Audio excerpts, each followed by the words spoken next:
Good morning friends. आज हम लोग स्टार्ट करते हैं day 15 of our crash course on UPPCS 2024।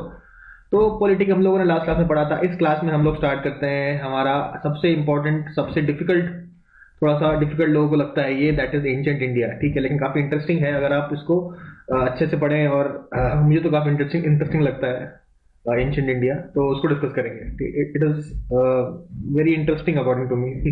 ठीक है, हिस्ट्री मेरे को हमेशा से पसंद है। तो let's start with ancient India.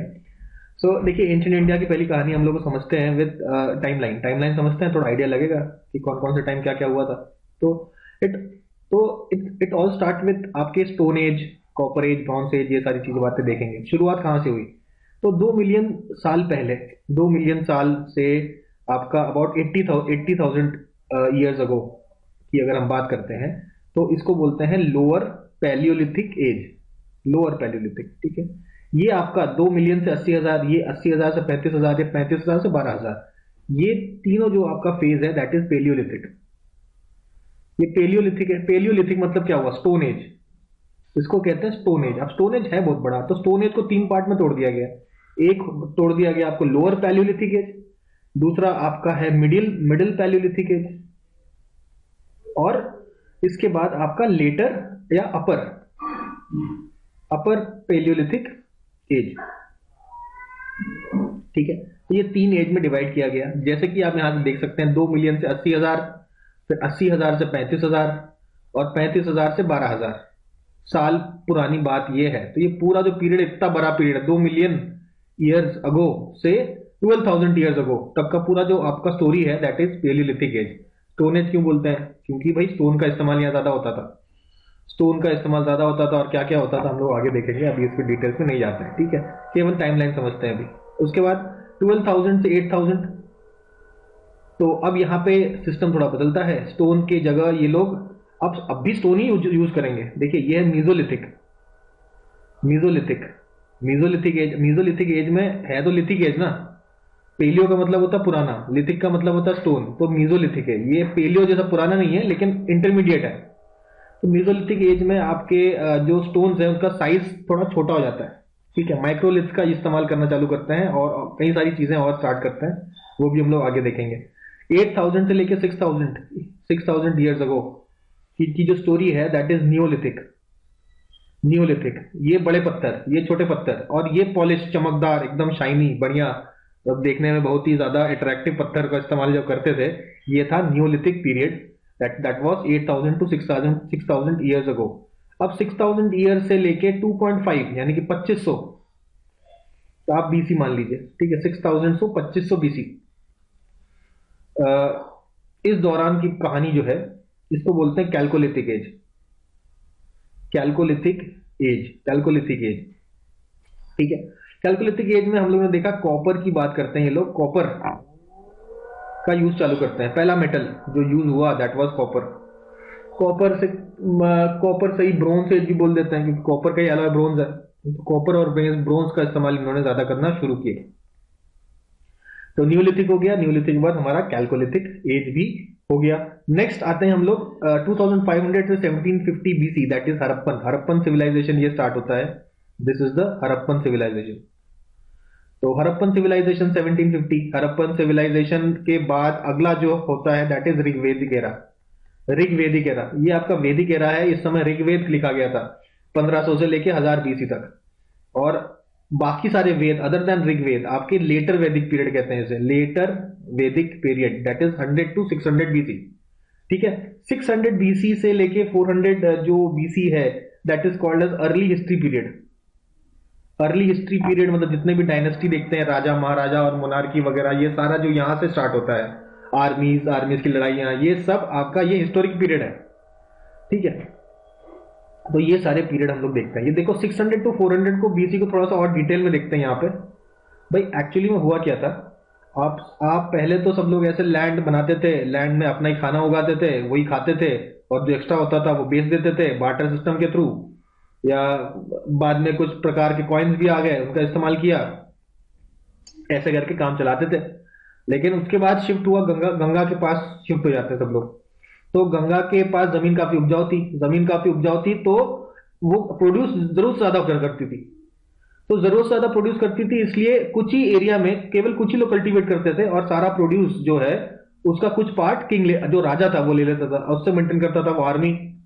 और आर्मी का काम क्या था, ये जो लैंड है, उपजाऊ जमीन जो उसको गंगा वैली में मिलती है उसको प्रोटेक्ट करने का, क्योंकि यही तो वैल्यूबल चीज है।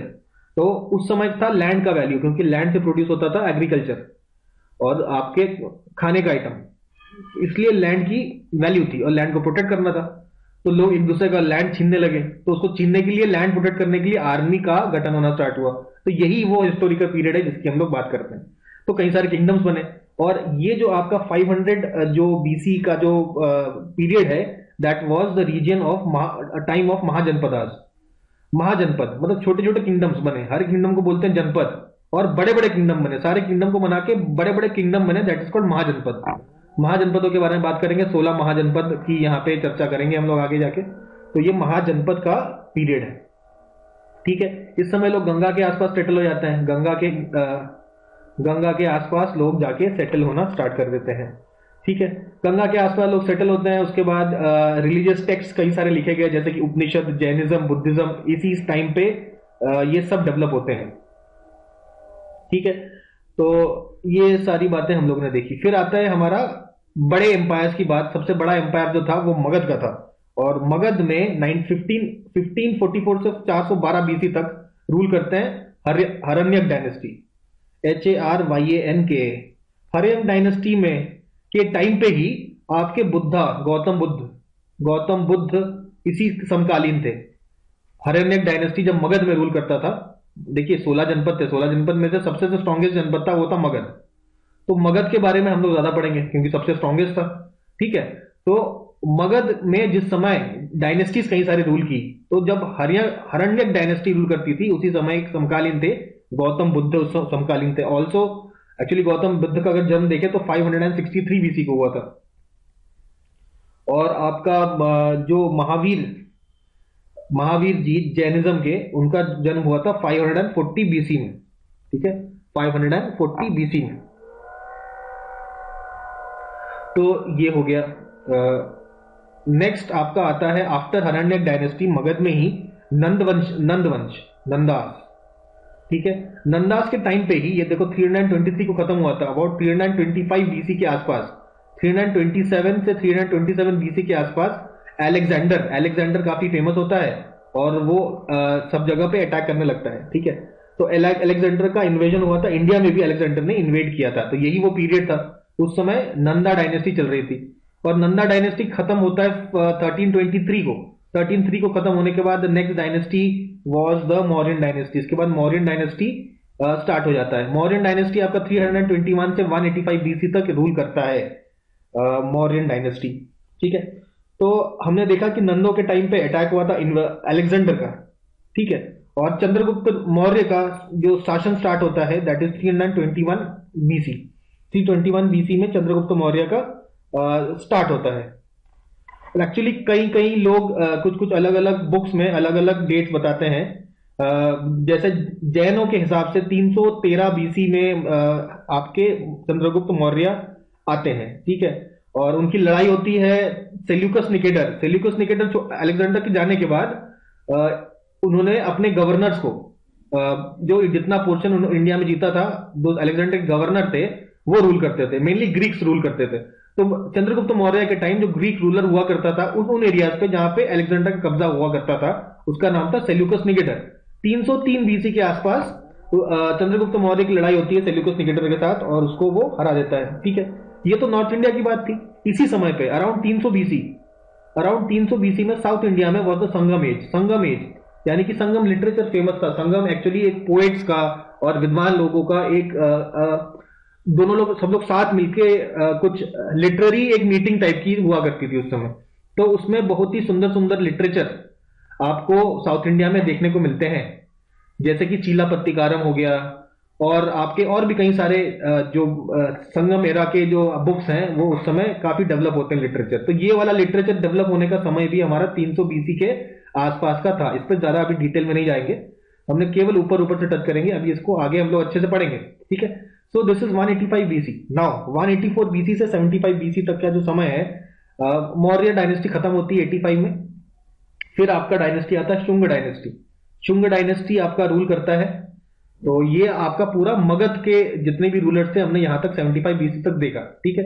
उसके बाद 57 बीसी को इंपॉर्टेंट है, ये काफी इंपॉर्टेंट है 57 बीसी, क्योंकि 57 बीसी को हम लोग बोलते हैं विक्रम संवत, ठीक है। और 78 एडी को हम लोग बोलते हैं शक संवत, ठीक है। शका एरा और विक्रम एरा, विक्रम एरा पहले आता है, शक एरा बाद में आता है, ठीक है। उसके बाद 100 बीसी से 200 एडी तक रूल आता है फॉरेनर्स, जो कि जिनको कहते थे शकास। साकास जो हैं वो रूल करते हैं फ्रॉम 100 बीसी टू 200 एडी, ठीक है। और सको के टाइम पे हमने देखा इंडिया में गोल्ड आता है, गोल्ड काफी ज्यादा गोल्ड कॉइन्स आते हैं, क्योंकि ये एक्चुअली ट्रेड रूट पे बैठे थे, तो इनका ट्रेड था जबरदस्त, और जहां ट्रेड होता है जबरदस्त वहां पैसे की धन वर्षा होती है, तो इनके पास बहुत ज्यादा पैसे थे और बहुत ज्यादा रिच हुआ करते थे सकास। तो इन्होंने गोल्ड कॉइन्स लाने का चलन during the time of Sakas ही स्टार्ट हुआ, ठीक है। सो ये पूरा हम लोगों ने यहां पे देखा। अच्छा, यहां पे अब देखो 78 एडी पे आते हैं। 78 एडी पे इंडिया में किसका रूल था? कनिष्क का रूल था, कनिष्क, कुषाण रूलर कनिष्क, जो 78 एडी से रूल करना चालू करते हैं और 101 एडी तक रूल करते हैं, ठीक है। ये था कनिष्क का टाइम। तो ये इसका जब कोरोनेशन हुआ था कनिष्क का, उसी को हम लोग कहते हैं आपका शक संवत, शक संवत। अब आप कहेंगे भाई कनिष्क का रूल होता है तो शक संवत क्यों कहते हैं? कनिष्क तो सका नहीं था, तो एक्चुअली में कनिष्क ने सकाओं को हराया था, तो इसलिए भाई शक संवत बोल देते हैं, भाई शकों को हराया गया इस समय, ठीक है। तो ये कॉन्सेप्ट है हमारा कनिष्क 78 शक संवत, और ये आपका विक्रम संवत। आई होप इतनी बातें तो हम लोग को समझ में आई होगी। अब उस सवाल पे आते हैं कि भाई आखिर ये सारा जो इन्फॉर्मेशन हम लोगों को मिलता है कि कौन कौन से टाइम पे कौन कौन राजा हुए, क्या हुए, ये पता कैसे चलता है? तो बेसिक 3 एविडेंसेस का इस्तेमाल हम लोग करते हैं। तो आर्कियोलॉजिकल एविडेंसेस, आर्कियोलॉजिकल एविडेंसेस मतलब आपने कोई कहीं पे कुछ मिला, अवशेष मिला, वहां पे हमने खुदाई चालू करी, खुदाई को बोलते हैं एक्सकवेशन। एक्सकवेशन, आर्कियोलॉजिस्ट होते हैं जो एक्सकवेशन करते हैं, वहां से पुरानी पुरानी चीजें निकालते हैं, कार्बन डेटिंग करते हैं, फिर पता करते हैं ये वाला टाइम किस पीरियड में था, उस पीरियड की चीजों से उस पीरियड के सिचुएशन का अंदाजा होता है। लेटर से अगर मान लेते हैं आपको एक घोड़ा मिला, एक बुलक कार्ट मिला, का एक टॉय मिल गया, तो आप कह देते थे भाई उस समय बुल्स हुआ करते थे तभी तो बुलक कार्ट बना। तो ऐसे कुछ कुछ आइडिया हमको लगता है उस टाइम के कल्चर के बारे में आर्कियोलॉजिकल एविडेंसेस से। इसके बाद आपके एपिग्राफिक इंस्क्रिप्शंस होते हैं। एपिग्राफी मतलब क्या होता है? एपिग्राफी मतलब इंस्क्रिप्शंस, कुछ कुछ इंस्क्रिप्शन होते हैं, अभिलेख होते हैं। एक्चुअली राजा है, कुछ कुछ ऑर्डर देता है, तो वो क्या करते थे, स्टोन पे कुछ कुछ खुदाई करके लोगों को बताया करता था कुछ कुछ। तो ऐसे जो इंस्क्रिप्शंस मिलते हैं हमको, तमाम मिलते हैं थ्रू आउट द इंडिया। तो उन इंस्क्रिप्शन में भी क्या क्या बात लिखी गई है, उसको पढ़ के भी हम उस काल के सोसाइटी और पॉलिटी का हम लोग ब्यौरा निकाल सकते हैं। और सबसे बढ़िया तरीका है आपका लिटरेचर। उस समय के कुछ आपके लोगों ने कुछ कुछ लिटरेचर लिखा, तो लिटरेचर के बाद लिटरेचर में क्या लिखेंगे, कुछ कुछ किताबें लिखी, किताबें में समकालीन चीजों के बारे में लिखा गया, तो उसके लिटरेचर के बारे में भी हम लोग हिस्ट्री का काफी हद तक पता लगा सकते हैं, ठीक है। आई होप ये बात समझ में आई होगी, ठीक है। अब आते हैं हम लोग की याद करने में क्या क्या चीजें हैं। तो सबसे पहले हम लोग को याद रखना है, हमारे ब्रिटिशर्स आते हैं और 1784 में बनाते हैं Asiatic Society of Bengal. Asiatic Society of Bengal बनाते हैं, और इसका काम क्या हो जाता है भाई, जितने भी आर्कियोलॉजिकल एविडेंसेस है और जितने भी आपके एपिग्राफिकल और आर्कियोलॉजिकल एविडेंस है, इसको खोजना और इस पर रिसर्च करना, तो ये सब काम के लिए बनाते हैं आर्कियोलॉजिकल सर्वे कह रहा हूं, Asiatic Society of Bengal.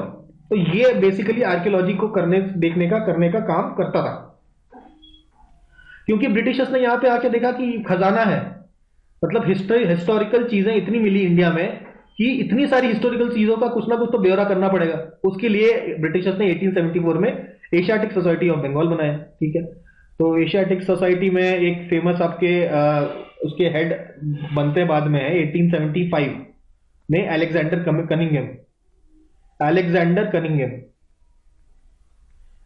Cunningham ने सबसे पहले खोजा था हरप्पन सील इनको मिल गया था। हालांकि खुदाई चालू नहीं करी थी उन्होंने, लेकिन मिल गया था। खुदाई एक्चुअली हड़प्पा की चालू होती है 1921 में मोस्टली बाई एमएस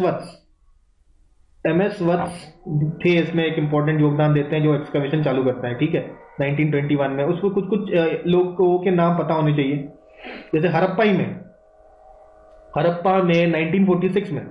1946 में आपके REM व्हीलर ने खुदाई चालू करी, ठीक है।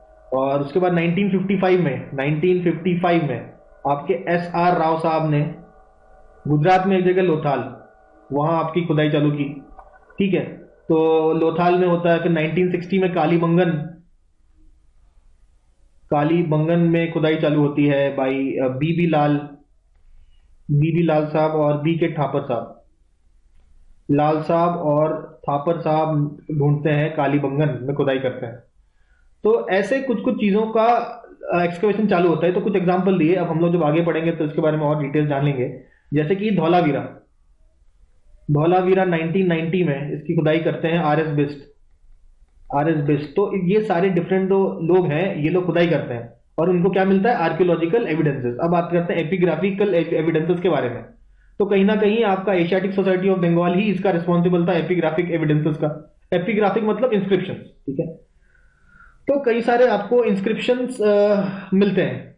ठीक है, अच्छा एक बात और हम लोगों ने लास्ट क्लास में ये इस वाले स्लाइड में मिस कर दिया था कि स्तूप के बारे में हम लोग को पता करना। What is stupa? स्तूपा वो जो वर्ड है, सबसे पहली बार एक्चुअली बुद्धिस्ट एक आर्किटेक्चर होता है स्तूपा, लेकिन इसका मेंशन वेदों में भी है। वेद में भी स्तूप का मतलब मेंशन्ड है। तो स्तूप का मतलब होता है हीप, स्तूप लगा दिया, स्तूप का मतलब होता है हीप। ठीक है, और यही स्तूप बुद्धिस्ट में भी यूज होता है। तो सबसे पहले जो स्तूप है, आपसे बोलेंगे कौन से सेंचुरी में आए, तो third century BC. Third century BC मतलब somewhere around here. Third century मतलब 200 समथिंग बीसी में होना चाहिए ना। तो ये वाला टाइम था आपका मौर्य काल। मौर्य काल में बेसिकली स्तूप बनना स्टार्ट हुए, लेकिन स्तूप का वर्ड उससे पहले वेदों में भी मेंशन्ड था।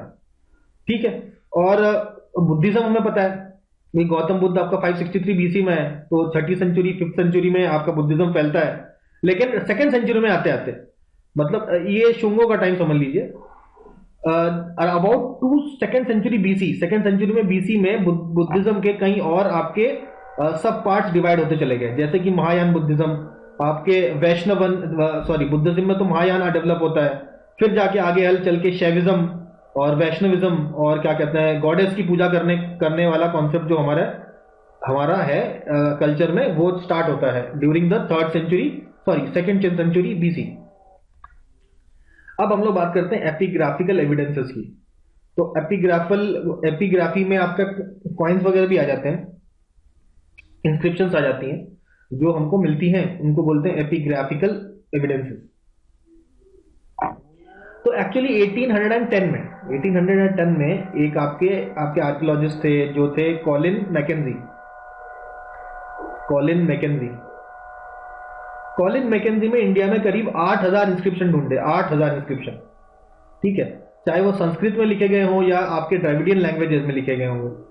तो 8000 इंस्क्रिप्शन को ढूंढा गया इन 1810। ठीक है, उसके बाद आपके जो 1838 में जेम्स प्रिंसेप, ये भी एक साइंटिस्ट थे, हिस्टोरियन थे, आर्कियोलॉजिस्ट थे। ये आपके जेम्स प्रिंसेप साहब, एपिग्राफिस्ट कह सकते हैं इनको। इन्होंने स्टडी करा अशोकन स्क्रिप्ट्स को। भाई ये 8000 इंस्क्रिप्शन में अशोका के टाइम पे भी तो कुछ इंस्क्रिप्शन थे, तो वो लिखे गए थे ब्राह्मी स्क्रिप्ट में। ब्राह्मी स्क्रिप्ट में लिखे गए थे, लेकिन उसको कोई डिसाइफर नहीं कर पा रहा था। डिसाइफर का मतलब क्या लिखा है समझ नहीं पा रहे थे। तो उस लैंग्वेज को डिसाइफर किया जेम्स प्रिंसेप ने पहली बार। तो अशोकन स्क्रिप्ट्स को अगर आपसे कहे किसने सबसे पहले पढ़ा, तो वो थे जेम्स प्रिंसेप। ठीक है, तो आई होप ये बात समझ में आई। आर्ट्स तो जॉन कॉलिन मैकेंजी हो गए, उसके बाद आपके क्या कहते हैं जेम्स प्रिंसेप हो गए। ठीक है, लिटरेचर अभी देखेंगे। उसके बाद 1877 का समय आता है। 1877 में अलेक्जेंडर कनिंगम, उन्होंने पब्लिश किया, मतलब अशोकन इंस्क्रिप्शन जो ढूंढे गए थे और डिसाइफर करे गए थे, उनको पब्लिश किया गया, पब्लिक डोमेन में पब्लिश किया गया अशोकन इंस्क्रिप्शन। तो सबको अशोकन इंस्क्रिप्शन को दुनिया को अशोकन इंस्क्रिप्शन के बारे में पता चला जब ये अशोकन इंस्क्रिप्शन पब्लिश होते हैं इन 1877 एडी। ठीक है, उसके बाद आपके कुछ कुछ किताबें आती है मार्केट में, जैसे कि आपका एपिग्राफिका कर्नाटिका और एपिग्राफिका इंडिका। साउथ इंडिया का और नॉर्थ इंडिया के जो एपिग्राफिकल एविडेंसेस थे, उनको भी पब्लिश किया गया in the name of Epigraphica Karnataka and Epigraphica indica. ये आपका कर्नाटका वाला आता है 1886 में, और ये आता है 1888 में। ठीक है, 1886 और 1888 में आता है। उसके बाद ये तो बात हो गई सारे जो एपिग्राफिकल एविडेंसेस हैं, ये कैसे पब्लिश हुई, कौन किस किसने ढूंढा। अब आजादी के बाद भी क्या कोई किताबें लिखी गई थी? बिल्कुल, आजादी के बाद एक आपके फेमस ऑथर हैं डीसी सरकार, डीसी सरकार जी, उनकी किताब है Indian epigraphy and Indian epigraphical glossary. ये भी आपके क्या कहते हैं एपिग्राफर थे डीसी सरकार साहब, इन्होंने पब्लिश किया इन 1965-66 में ये किताब पब्लिश की, Indian epigraphy and Indian epigraphical glossary by DC Sircar. तो ये कुछ किताबें थे ऑन एपिग्राफी। ठीक है, अभी हम लोग नेक्स्ट क्या देखेंगे? लिटरेचर देखने वाले हैं। ठीक है, अभी हम लोग लिटरेचर देखेंगे। तो लिटरेचर में कुछ कुछ इंपॉर्टेंट लिटरेचर तो हम लोग पूरे ड्यूरिंग द होल कोर्स हम लोग देखेंगे ही, क्योंकि लिटरेचर तो उसके ऊपर तो सवाल काफी पूछा ही जाता है, तो इंपॉर्टेंट बुक्स तो हमें पता ही होने चाहिए।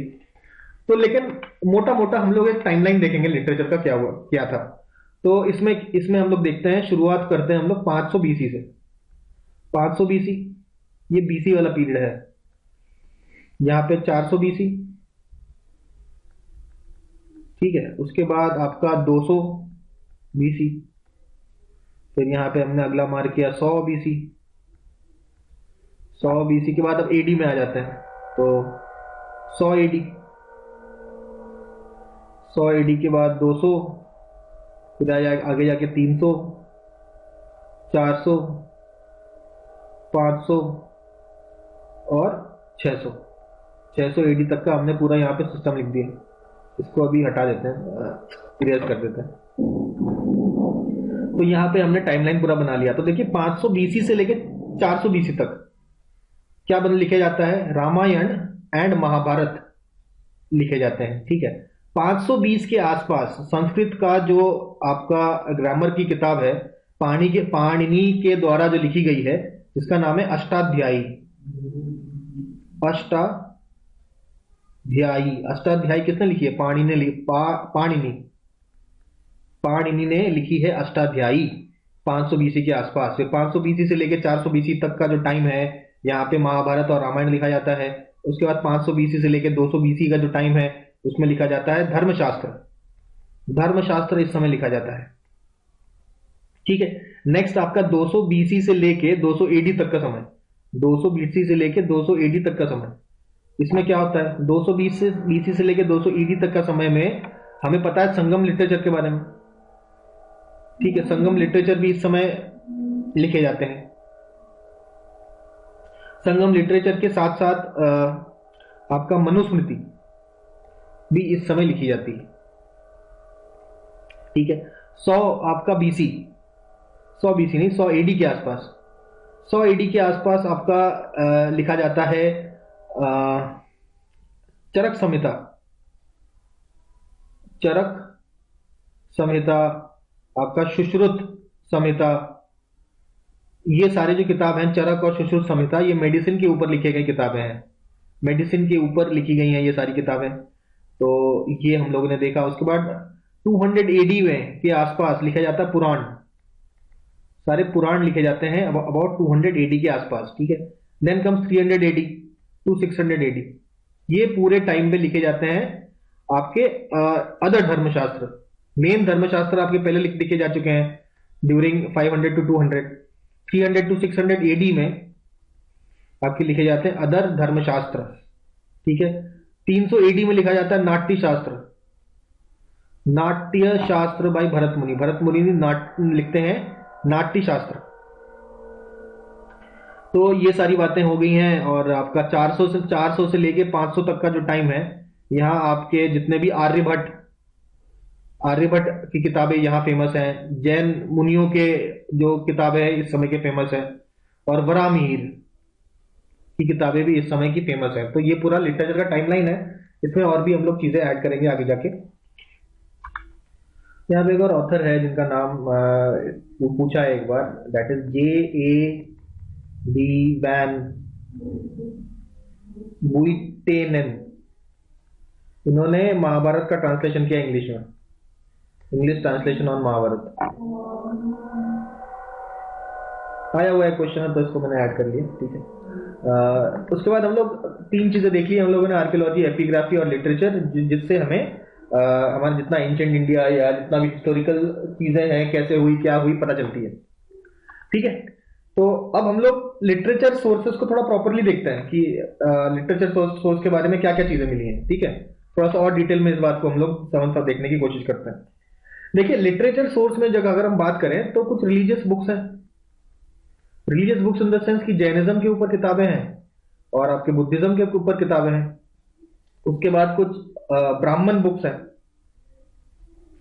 ब्राह्मण बुक्स में आपके उपनिषद आ जाते हैं, तो ब्राह्मण, अरण्यक, उपनिषद, ब्राह्मण, अरण्यक। अच्छा, वेद तो मैं भूल ही गया, देखिए वेद भी इसके अंदर आ जाते हैं। वेद के बाद वेदांग, वेदांग के बाद आपका सूत्र होते हैं कुछ, महाकाव्य, महाकाव्य है, ठीक है। उसके बाद धर्म सूत्र है, धर्म सूत्र, ठीक है। उसके बाद इन सबके पे कमेंट्रीज है लिखी गई हैं, इन सब के ऊपर कमेंट्रीज लिखी गई हैं। तो ये सारे जो आपके ब्राह्मण लिटरेचर हैं, वैदिक लिटरेचर भी कह सकते हैं इनको, ठीक है। तो ये कुछ किताबें हम लोग को मिलती हैं। इसके अलावा आपको कुछ आर्कियोलॉजिकल एविडेंस की अगर हम बात करें तो archaeological evidence in the sense क्या, देखिए कि इंस्क्रिप्शन के बारे में बात की हमने।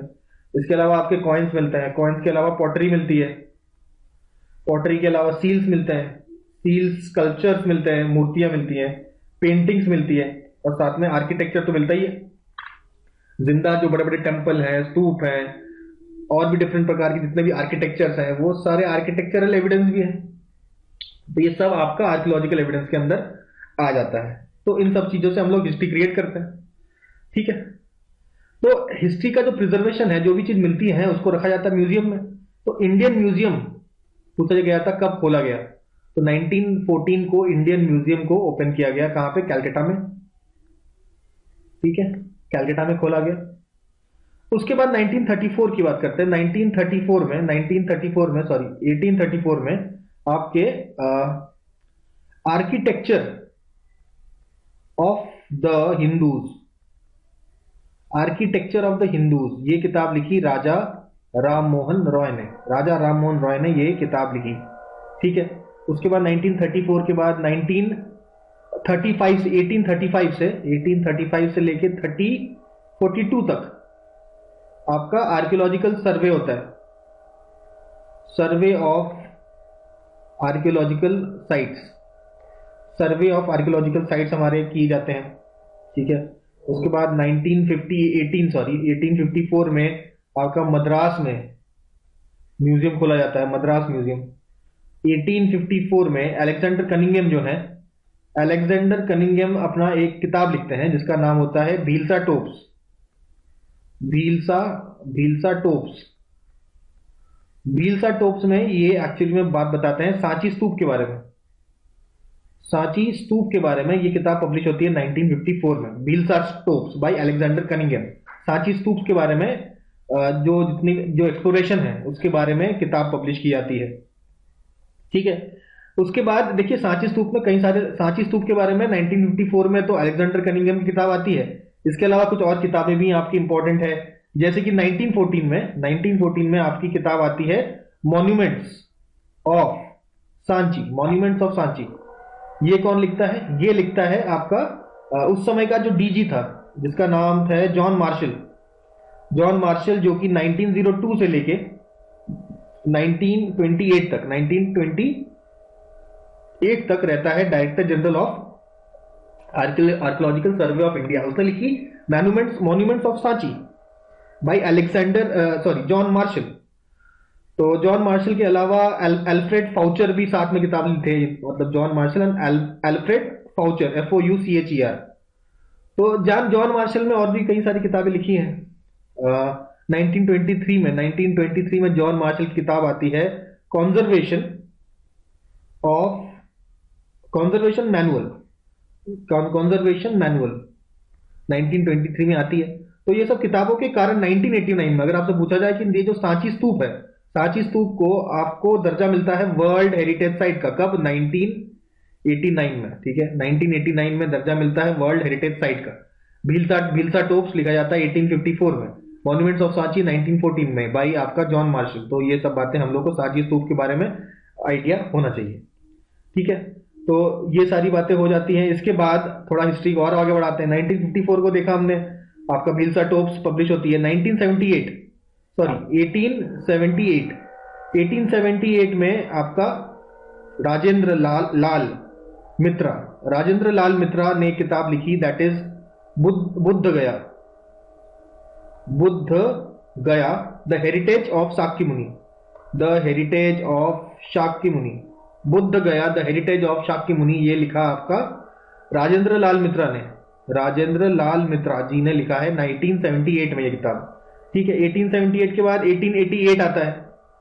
1888 में आपके एच एच कोल बनते हैं क्यूरेटर ऑफ एंशिएंट मॉन्यूमेंट्स। ठीक है, क्यूरेटर के पद में इनको बताया जाता है, curator of ancient monuments appoint किए जाते हैं। फिर ये एच एच आपका 88 नहीं 1880 में होता है ये। ठीक है, उसके बाद 1888 में आपका एक एक्ट आता है, ट्रेजर ट्रोव एक्ट में ऐसी बातें लिखी गई है, जितने भी आपके आर्कियोलॉजिकल जो ऑब्जेक्ट्स हैं जो एक्सप्लोर हो रहे हैं, they are all the property of the government की प्रॉपर्टी है ये। ठीक है, जितने भी आपके आर्कियोलॉजिकल आर्टिफैक्ट वगैरह मिल रहे हैं वो सब आपकी गवर्नमेंट की प्रॉपर्टी है। ठीक है, उसके बाद 1955 में जवाहरलाल नेहरू ने बनाया नेशनल म्यूजियम की स्थापना 1955 में होती है। तो आई होप ये सारी बातें हम लोग फिर से एक बार जितना भी हमने देखा है, ये म्यूजियम्स का 1814 से जो चालू हुआ वो फाइनली जाके म्यूजियम पे खत्म होता है 1955 पे। तो ये जितना भी चीज हम लोगों ने देखा, आई होप आप लोगों को याद रहा होगा। इसको याद कर लीजिए, 1-2 मिनट पॉज करके अपने माइंड में ये सारी चीजें जो बताई है दिमाग में रखने की कोशिश करिए, फिर आगे मूव ऑन करेंगे।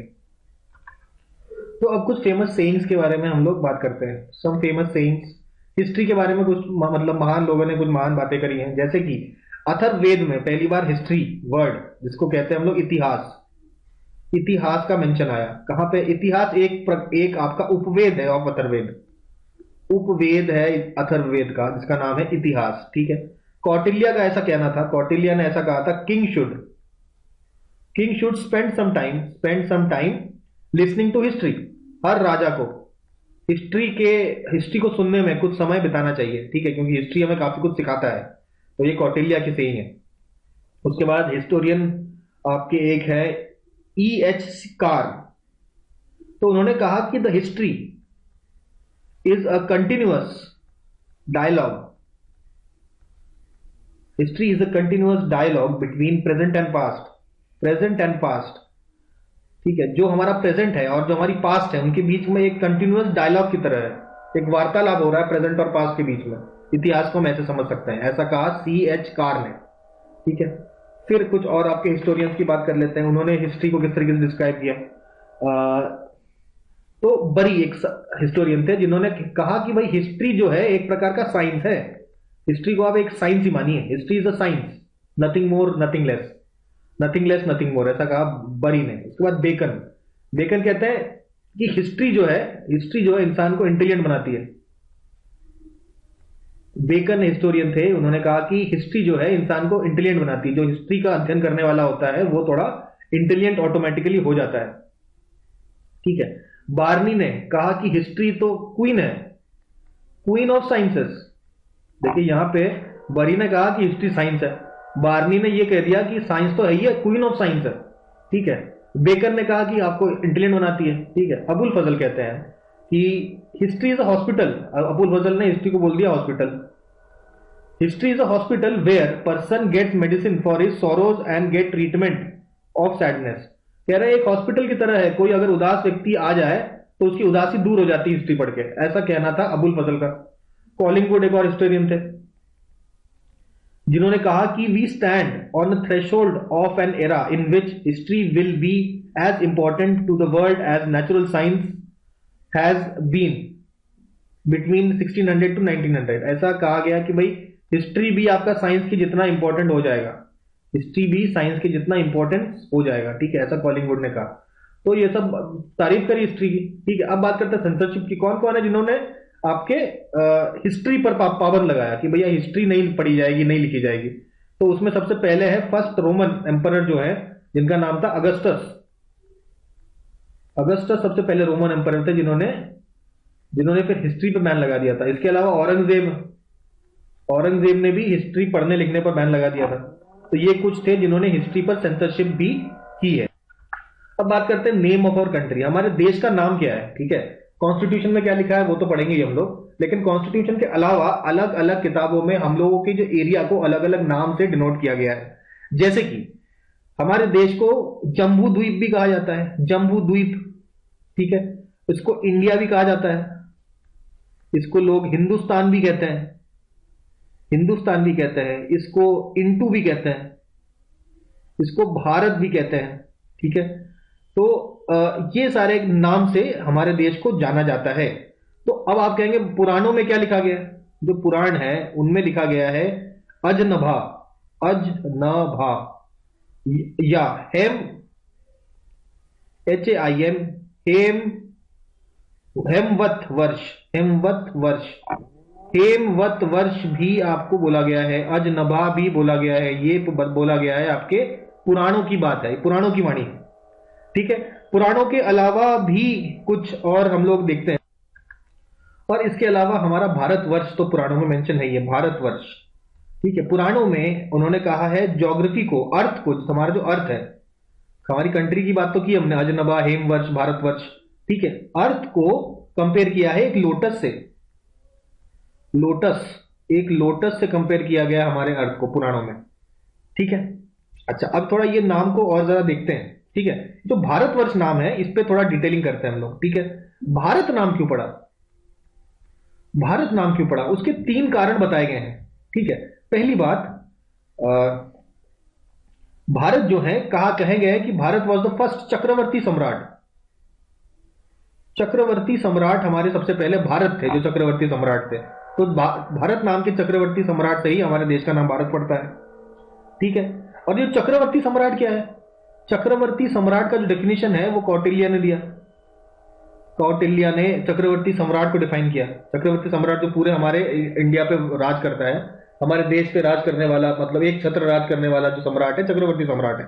तो अभी ये मैं प्रॉपर डिफाइन नहीं कर रहा हूं, कौटिल्य ने लेकिन डिफाइन किया था चक्रवर्ती सम्राट कौन है, अर्थशास्त्र में डिफाइन किया है। आपसे बोला जाए चक्रवर्ती सम्राट को डिफाइन किसने किया था, कहां किया था, तो अर्थशास्त्र में कौटिल्य ने चक्रवर्ती सम्राट को डिफाइन किया था। ठीक है, तो बेसिकली उन्होंने कह दिया था कि 1000 योजन हिमालय से सी तक, जो हिमालय से लेके समुद्र तक रूल करने वाला जो राजा होता है, हिमालय से लेके सागर तक, जिसकी पूरी आपकी लैंड उनके अंडर होता है, जो कि कितने एरिया का है, 1000 योजन, 1000 योजन एरिया का आपका जो लैंड एरिया है, उस पर रूल करने वाला जो व्यक्ति है, उसको हम लोग कहते हैं चक्रवर्ती सम्राट। सबसे पहले चक्रवर्ती सम्राट भरत, और उन्हीं के नाम पे हमारे देश का नाम भारत। अब हम हमारे देश का क्या शेप है, शेप के बारे में चर्चा की गई है। वराह मिहिर की किताब थी वाह संहिता, वाह संहिता में लिखा गया है शेप ऑफ अ टॉर्टॉइस, एक टॉर्टॉइस के शेप का हमारा कंट्री है। टॉर्टॉइस, टॉर्टॉइस का जैसा शेप है वैसे ही हमारी कंट्री का भी शेप है, वाह संहिता में लिखा गया है। पुराण में लिखा गया बो टाइप, लाइक बो, धनुष की तरह, एक धनुष की तरह आपका शेप का आकार है। ठीक है, उसके बाद महाभारत में क्या लिखा गया है, महाभारत में बताया गया है कि इक्विलैटरल ट्रायंगल होता है ना, जिसके सारे साइड बराबर हैं, उसके जैसा है हमारा कंट्री भारत, हमारा देश भारत। तो भारत के शेप्स के बारे में ये सब चीजें बताई गई हैं। ठीक है, अच्छा अभी इंडिया, फॉरेनर्स बेसिकली इंडिया नाम ज्यादा यूज करते थे, तो इंडिया को बोला गया है एथनोलॉजिकल म्यूजियम। एथनोलॉजिकल म्यूजियम किसने बोला, भाई स्मिथ, VA स्मिथ ने आपको एथनोलॉजिकल म्यूजियम बोला इंडिया को। ठीक है, अब कुछ हम लोग बात करते हैं ग्रीक्स और चाइनीज जो हैं उनके बारे में बात करते हैं, उन्होंने क्या क्या बोला है। जैसे कुछ ग्रीक हिस्टोरियंस थे। ठीक है, ग्रीक हिस्टोरियंस में सबसे फेमस है हेरोडोटस, हेरोडोटस। ठीक है, इसको बोलते हैं, इनको बोलते हैं father of history, father of history किसको बोला जाता है, हेरोडोटस। ये कौन से हैं, एक ग्रीक आपके हिस्टोरियन है। ठीक है, अच्छा एक और ग्रीक हिस्टोरियन है मेगास्थनीज, मेगास्थनीज ने भी इंडिया के बारे में बहुत कुछ लिखा है, ठीक है। तो मेगास्थनीज कहते हैं कि जो पूरा सब कॉन्टिनेंट इंडिया है, जो इंडिया जो वर्ड है वो पूरे सब कॉन्टिनेंट के लिए यूज कर सकते हैं, ठीक है। और हेरोडोटस का कहना था कि जो इंडस डेल्टा है वो इंडिया है, इंडस डेल्टा ही इंडिया है। तो जब हेरोडोटस इंडिया बोलते हैं तो इसका मतलब है कि द रीजन ऑफ इंडस को इंडिया बोला गया है। मेगास्थनीज ने पूरे भारत को ही हमारा इंडिया बोला है, एंटायर सब कॉन्टिनेंट, एंटायर इंडियन सब कॉन्टिनेंट को ही इंडिया बोला गया है। फिर आपके आते हैं कुछ चाइनीज हिस्टोरियन, चाइनीज हिस्टोरियन के बारे में देखते हैं। तो चाइनीज लोग इंडिया को क्या बोलते थे? चाइनीज लोग इंडिया को मोस्टली बोलते थे यिंटू। इनमें से सबसे फेमस तो आपके हुइनसैंग एक ट्रैवलर थे, इसके अलावा अल बरूनी, ठीक है, ये सब यिंटू बोलते थे। अल बरूनी कनिष्का के टाइम पे आया था, अल बरूनी आपका कनिष्का जब रूल करता था उसके टाइम पे आया था अल बरूनी, ठीक है। अल बरूनी देखा हमने, ठीक है। इसके अलावा एक और हिस्टोरियन थे जिसका नाम था, ट्रैवलर हिस्टोरियन जो भी कह लीजिए, जैंग या फिर चैंकियान भी बोलते हैं, CHANGQIAN, आपका जैंकियान ये बोलते हैं। शेंडू भी नाम देते हैं ये। यिंटू तो नाम दिया ही था, अल बरूनी और आपके हुइनसैंग, और मोस्ट आपके जो चाइनीज हैं वो यिंटू बोलते हैं। शेंडू बोला आपका जैंकियांग ने। इसके अलावा एक और थे आईटी सिंह जो है ये आर्य देश बोलते हैं, आर्य देश या भारत या ब्रह्म देश या आर्य देश, ये भी आपका आईटी सिंह बोलते हैं। तो हमने देखा क्या क्या नाम थे, ग्रीक्स क्या बोलते थे, चाइनीज क्या बोलते थे, ठीक है। कौन कौन क्या शेप था, इंडिया के क्या क्या नाम था, पुराणों में क्या लिखा गया है, ठीक है। भारतवर्ष का नाम कहां से आया, ये सारी बातें हम लोगों ने इंडिया के नाम के बारे में देख ली है, ठीक है। अब हम लोग नाम के बारे में और देखेंगे, ठीक है। इंडिया का क्या नेम अलग अलग है इसके बारे में और भी हमारे पास डेटा है, उसको देखते हैं, उसको डिस्कस करते हैं। तो अब और नामों के बारे में बात करते हैं, ठीक है। तो भारत के बारे में कुछ और बात करते हैं, ठीक है ना। जो भारत नाम है सबसे पुराना, सबसे एंशियंट जो नाम है वो इंडिया का है भारत। कहां मेंशन्ड है? तो ऋग्वेद के 10वें मंडल में भारत नाम का मेंशन है, ठीक है। इसके अलावा और कहां पर है भाई? इसके अलावा ये पहला हो गया। दूसरा देखिए, दूसरा भरत जन के राजा थे सुदास। तो एक राजा सुदास थे, ठीक है। राजा सुदास के अगेंस्ट में एक आर्मी बनती है, और राजा सुदास के अगेंस्ट आर्मी बनती है, और उस आर्मी का जो गुरु जिनके अंडर में वो आर्मी लड़ती है वो है वशिष्ठ जी के मतलब वो गुरु थे। मतलब इस आर्मी, ये मतलब कई राजाओं की आर्मी थी जो राजा सुदास से लड़ी, और राजा सुदास के गुरु थे आपके विश्वामित्र। तो इन दोनों की जो लड़ाई होती है उसमें सुदास जीतते हैं, और इसी का मेंशन भी वेदों में आपको मिलता है एज बैटल ऑफ 10 किंग्स। 10 राजाओं की लड़ाई, ठीक है। ये आपका 14 सेंचुरी बीसी, 14 सेंचुरी बीसी की बात है, बहुत पुरानी बात है, 14 सेंचुरी बीसी।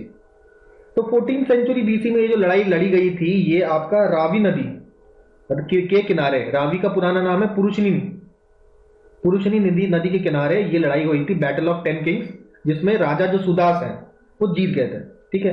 राजा सुदास जीत गए थे। इसको आप 10 राजन युद्ध भी कहते हैं, 10 राजन युद्ध या बैटल ऑफ 10 किंग्स बोला जाता है। तो अब ये मेंशन हम लोग यहां पे क्यों किया? तो ये जो राजा सुदास थे उनके जो राज्य है उसको बोलते थे भरत जन। तो ये भरत नाम यहां से आपका आता है, ठीक है। अब आते हैं नेक्स्ट आपके, ये पहला हो गया आपका पॉइंट। सेकंड पॉइंट देखते हैं। सेकंड पॉइंट आपका है कि जो सबसे पहले जैन तीर्थंकर थे, फर्स्ट जैन तीर्थंकर, उनका नाम था ऋषभदेव इनका नाम था, और उनके जो सबसे बड़े बेटे उनका नाम भी था भारत। तो हो सकता है ये भारत नाम वहीं से आया हो, ठीक है। पहले जैन तीर्थंकर के सबसे एल्डेस्ट बेटे उनका नाम भी भारत था। थर्ड भारत नाम कहां से आ सकता है? तो महाभारत में और वायु पुराण में मेंशन है इस बात का कि दुष्यंत एक राजा हुआ करते थे जिनकी वाइफ का नाम था शकुंतला। तो दुष्यंत और शकुंतला के जो बेटे थे उनका नाम था भरत, ठीक है, और यही भरत है वो सब चक्रवर्ती सम्राट, भारत के सबसे पहले चक्रवर्ती सम्राट बनते हैं और उन्हीं के नाम पे हमारे देश का नाम भारत रखा गया है। तो इन इन सारे स्टोरीज में से कोई भी स्टोरीज आप मानिए, लेकिन एक बात मानना पड़ेगा कि हमारा जो भारत नाम है ये सबसे पुराना नाम तो है, और इसका मेंशन्ड आपके पुराणों में भी पाया गया है और आपके वेदों में भी पाया गया है। ठीक है, अब आते हैं हमारे दूसरे नाम पे। दूसरे नाम कहते हैं हिंदुस्तान। हिंदुस्तान जो नाम है ये किसने दिया? ये दिया हकमनी। हकमनी एम्पायर हुआ करता था। हकमनी एम्पायर के जो राजा थे जिनका नाम था डेरियस। डेरियस ये एक पर्शिया जो उस समय का था वहां पे रूल करते थे। तो इन्होंने कैप्चर किया था सिंध। सिंध को ये इन्होंने कैप्चर कर दिया था। सिंध को कैप्चर करने के बाद उसको उन्होंने अपना एक प्रोविंस डिक्लेयर कर दिया गया था। तो राजा जो डेरियस हैं इनके इन्होंने कई इंस्क्रिप्शन मिले हमको। एक है आपका बेहिस्तुन। बेहिस्तुन इंस्क्रिप्शन। इसके अलावा परसेपोलिस, PERSEPOLIS, परसेपोलिस। और अगला है उसके बाद नक्श ए रुस्तम, परसेपोलिस और बेहिस्तुन। इन सब इंस्क्रिप्शन में मेंशन्ड है हिंद। उनका उन्होंने कहा था हिंद नाम का एक आपका उनका 23वां प्रोविंस है, इसका नाम है हिंद। और यही हिंद बाकी आगे चल के बनता है हिंदुस्तान। हिंदुस्तान लेटर आपके जो पर्शियंस हैं और अरबिक जो टेक्स्ट हैं, अरबिक जो टेक्स्ट हैं और पर्शियन जो टेक्स्ट हैं उसमें इसी प्लेस को बोला गया है हिंदुस्तान। तो हिंदुस्तान नाम का जो ओरिजिन है वो आपके हकमनी एम्पायर के जो इंस्क्रिप्शन से हमें पहली बार मिलता है। ठीक है, तो भारत नाम देख लिया हमने, हिंदुस्तान नाम देख लिया। अब बात करते हैं इंडिया नाम। तो इंडिया का जो नाम है ये हमने ऑलरेडी देखा, हेरोडोटस। हेरोडोटस जो कि एक ग्रीक हिस्टोरियन थे जिन्होंने किताब लिखी थी जिसका नाम था हिस्टोरिका नाम की किताब लिखी थी, जहां पहली बार उन्होंने ये नाम मेंशन किया था, कॉल्ड एज इंडिया नाम मेंशन किया था। और इन्हीं को बोला जाता है फादर ऑफ हिस्ट्री बोला जाता है हेरोडोटस को। ठीक है, तो उन्होंने ये नाम दिया आपका इंडिया। फिर आते हैं आपका मेलुहा नाम कहां से पड़ा? मेलुहा नाम जो है सुमेरियन राइटिंग्स, सुमेरियन जो टेक्स्ट हैं उसमें इंडिया का नाम मेंशन्ड है एज मेलुहा। ठीक है, ये सुमेरियन टेक्स्ट कहां थे? मेसोपोटामिया जो है आज का जो इराक है उसको पहले मेसोपोटामिया बोलते थे। मेसोपोटामिया की सुमेरियन जो टेक्स्ट हैं उसमें हम नाम मेंशन्ड है मेलुहा का। ठीक है, इसके अलावा आर्यवर्त भी बोलते थे। आर्यवर्त आपके वैदिक काल में आर्यवर्त बोला जाता था। वैदिक काल में इनको आर्यवर्त बोला जाता था। जम्बूद्वीप कब बोला गया? जम्बूद्वीप जो बुद्धिज्म के फॉलोअर हैं, जो बुद्धिस्ट टेक्स्ट में मेंशन्ड है जम्बूद्वीप। और मौर्य काल में भी जम्बूद्वीप बोला गया। ठीक है, उसके बाद आता है भारतवर्ष। तो भारतवर्ष का मेंशन देखिए ये एक इंपॉर्टेंट आ जाता है। ठीक है, भारतवर्ष जो मेंशन है एक है हाथी गुम्फा आपका इंस्क्रिप्शन है। ठीक है, हाथी गुम्फा इंस्क्रिप्शन जो लिखा था एक खारवेल राजा थे। खारवेल राजा का नाम था जो एक चेदी डायनेस्टी से बिलोंग करते थे। कहां के थे? उड़ीसा के थे। उड़ीसा के आपके चेदी डायनेस्टी के रूलर थे खारवेल, जिन्होंने एक इंस्क्रिप्शन लिखा हाथी गुम्फा इंस्क्रिप्शन। अब ये हाथी गुम्फा इंस्क्रिप्शन क्यों इंपॉर्टेंट होता है? हाथी गुम्फा इंस्क्रिप्शन पहला एपिग्राफिक एविडेंस है जहां पे भारतवर्ष नाम का मेंशन्ड है। तो भारतवर्ष नाम में सबसे पहली बार मेंशन कहां पे हुआ? हाथी गुम्फा इंस्क्रिप्शन ऑफ कारवेल में मेंशन्ड हुआ था। अब ये सारी बातें करने के बाद अभी हम लोग देखते हैं आखिर कॉन्स्टिट्यूशन में क्या प्रोविजंस है इंडिया के नेम को लेकर। ठीक है, कॉन्स्टिट्यूशनल प्रोविजंस देखेंगे तो आर्टिकल 1 में क्या लिखा है। नेक्स्ट पेज में आते हैं भाई, कॉन्स्टिट्यूशनल प्रोविजन देखते हैं। तो कॉन्स्टिट्यूशन के आर्टिकल नंबर 1 में ऐसा लिखते हैं कि India, that is Bharat, shall be a union of states. तो यहां पे दो लिखा गया है, इंडिया और Bharat. According to the constitution हमारे देश के दो नाम है, इंडिया और भारत, दोनों ही इंडिया का नेम हम लोग कह सकते हैं। तो अब ये कॉन्स्टिट्यूशनल असेंबली में काफी बार बहस हुई है और सबसे मुखर होके जिन्होंने कहा कि भाई भारत नाम होना चाहिए, इंडिया को हटाना चाहिए, इंडिया का अपोज करने वाले थे आपके फॉरवर्ड ब्लॉक के एक आप मेंबर ऑफ कॉन्स्टिट्यूशनल असेंबली थे जिनका नाम था हरि विष्णु कमल।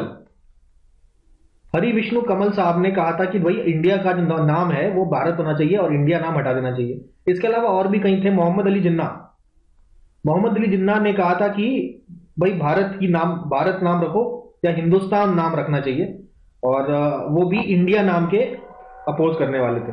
रिसेंट के पॉलिटिशियंस में बात करेंगे तो 2004 में आपके मुलायम सिंह यादव समाजवादी पार्टी के जो नेता हैं, वो कहते हैं कि भाई नाम चेंज करके भारत रख देना चाहिए। उन्होंने भी भारत नाम का सपोर्ट किया। फिर 2012 में कांग्रेस के शांताराम नायक ने भी कहा कि भारत नाम ही होना चाहिए। और मोस्ट रिसेंटली 2014 में योगी आदित्यनाथ जो एमपी थे, उन्होंने एक प्राइवेट बिल भी लाया था और कहा था कि इंडिया का नाम चेंज करके हिंदुस्तान होना चाहिए। हिंदुस्तान नाम का एक प्राइवेट बिल लाने की बात भी कही थी 2014 में। तो ये सारी बातें हो गई इंडिया के नेम के बारे में।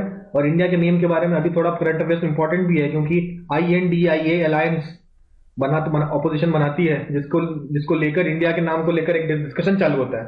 तो इसलिए ये सब चीजें जानना अभी करंट अफेयर्स के पॉइंट ऑफ व्यू से भी इंपॉर्टेंट हो जाता है। तो स्टार्ट करते हैं with our study of palaeolithic age. Palaeolithic age पढ़ना हम लोग अभी यहाँ पे स्टार्ट करते हैं। पेलियोलिथिक एज का मतलब ओल्ड स्टोन एज। पेलियो का मतलब होता है ओल्ड और लिथिक का मतलब होता है स्टोन एज, ठीक है। तो सबसे पुराना जो स्टोन एज है, हमने देखा था ना, ये चीज यहाँ पे हमने देखा था, आपका डेट वाइज आपका हमने चेक किया था ना, ये आपका 2 मिलियन साल से लेके 12,000 ईयर्स तक, 2 मिलियन से लेके 12,000 साल, 12,000 ईयर्स तक आपका स्टोन एज ही था। तो उसको भी 3 पार्ट में तोड़ा गया, आपका लोअर, मिडिल और अपर स्टोन एज। तो स्टोन एज इतना बड़ा था, उसको खुद ही 3 पार्ट में तोड़ दिया गया है, ठीक है। तो उस स्टोन एज की कहानी हम लोग अभी समझते हैं, ठीक है। तो before understanding the stone age, हमने हमारे जो हिस्टोरिकल पीरियड्स को 3 पार्ट में तोड़ दिया हुआ है। एक है हमारा प्री हिस्ट्री, ठीक है, एक है हमारा प्रोटो हिस्ट्री और एक है हमारा हिस्टोरिकल पीरियड। तो प्री हिस्ट्री का मतलब क्या है? प्री हिस्ट्री का मतलब होता है कि उस समय आपका राइटिंग स्टार्ट नहीं हुई थी, राइटिंग का कंसेप्ट नहीं था। प्रोटो हिस्ट्री का मतलब है कि राइटिंग का कॉन्सेप्ट तो था, लेकिन आपने क्या लिखा हुआ है उसको हम लोग डिसाइफर नहीं कर पाते थे। और हिस्टोरिकल का पीरियड वो पीरियड है जहां राइटिंग्स भी हैं और उनको डिसाइफर भी किया जा चुका है, उसका मतलब भी जानते हैं, स्क्रिप्ट को भी पढ़ना हम लोग को आ गया है। तो ये 3 पीरियड में तोड़ दिया जाता है। तो जो प्री हिस्ट्री है, जो हमारा स्टोन एज है, वो उसको हम लोग प्री हिस्ट्री भी बोलते हैं। और अगर हम बात करते हैं इंडस और आपके वैदिक पीरियड की, वो प्रोटो हिस्ट्री आ जाता है। और then comes our historical period, जो कि अबाउट 6th सेंचुरी BC के बाद का पीरियड जो है, that is called as the historical period. तो ये 3 पीरियड में हम लोग हमारे एजेस को ब्रेक डाउन करते हैं, ठीक है। प्री हिस्ट्री की बात यहां पे अगर हम करें तो प्री हिस्ट्री के जो फेमस साइंटिस्ट हैं, उनके बारे में हमें समझना होगा। अच्छा, क्या ये पेलियोलिथिक एज में ह्यूमंस थे क्या? तो उस समय अर्ली ह्यूमन का नाम दिया गया क्रो-मैग्नॉन। अभी जो मॉडर्न मैन है उनको बोला जाता है होमोसेपियन, लेकिन पेलियोलिथिक एज में जो मैन था उसको हम लोग बोलते थे क्रो-मैग्नॉन।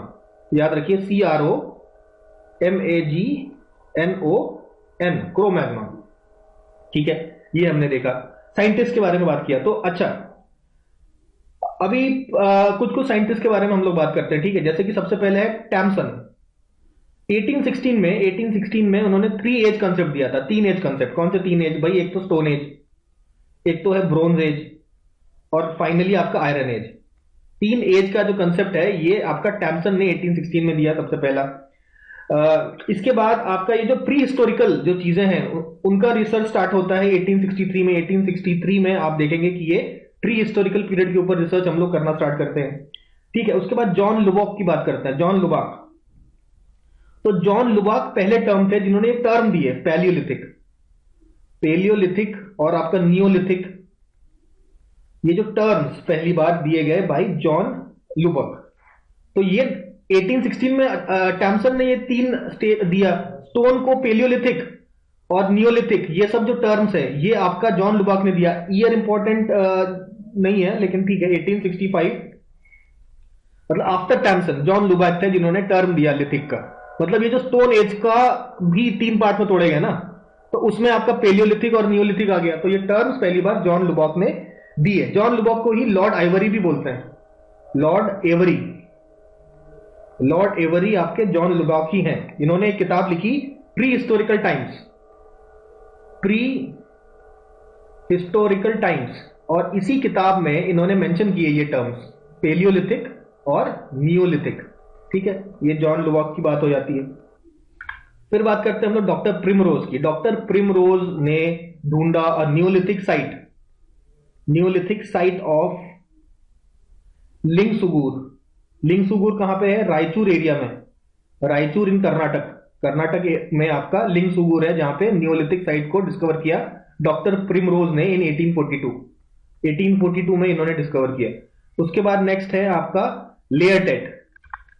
लेयरटेट जो आपके साइंटिस्ट थे, स्पेलिंग पता नहीं प्रोनाउंस में कर रहा हूं कि नहीं, ठीक है, LAERTET नाम है। ये साइंटिस्ट ने आपके स्टोन एज 1916 में टैमसन ने ढूंढा था। इस स्टोन एज को 3 पार्ट में तोड़ दिया गया, अपर, मिडिल और lower.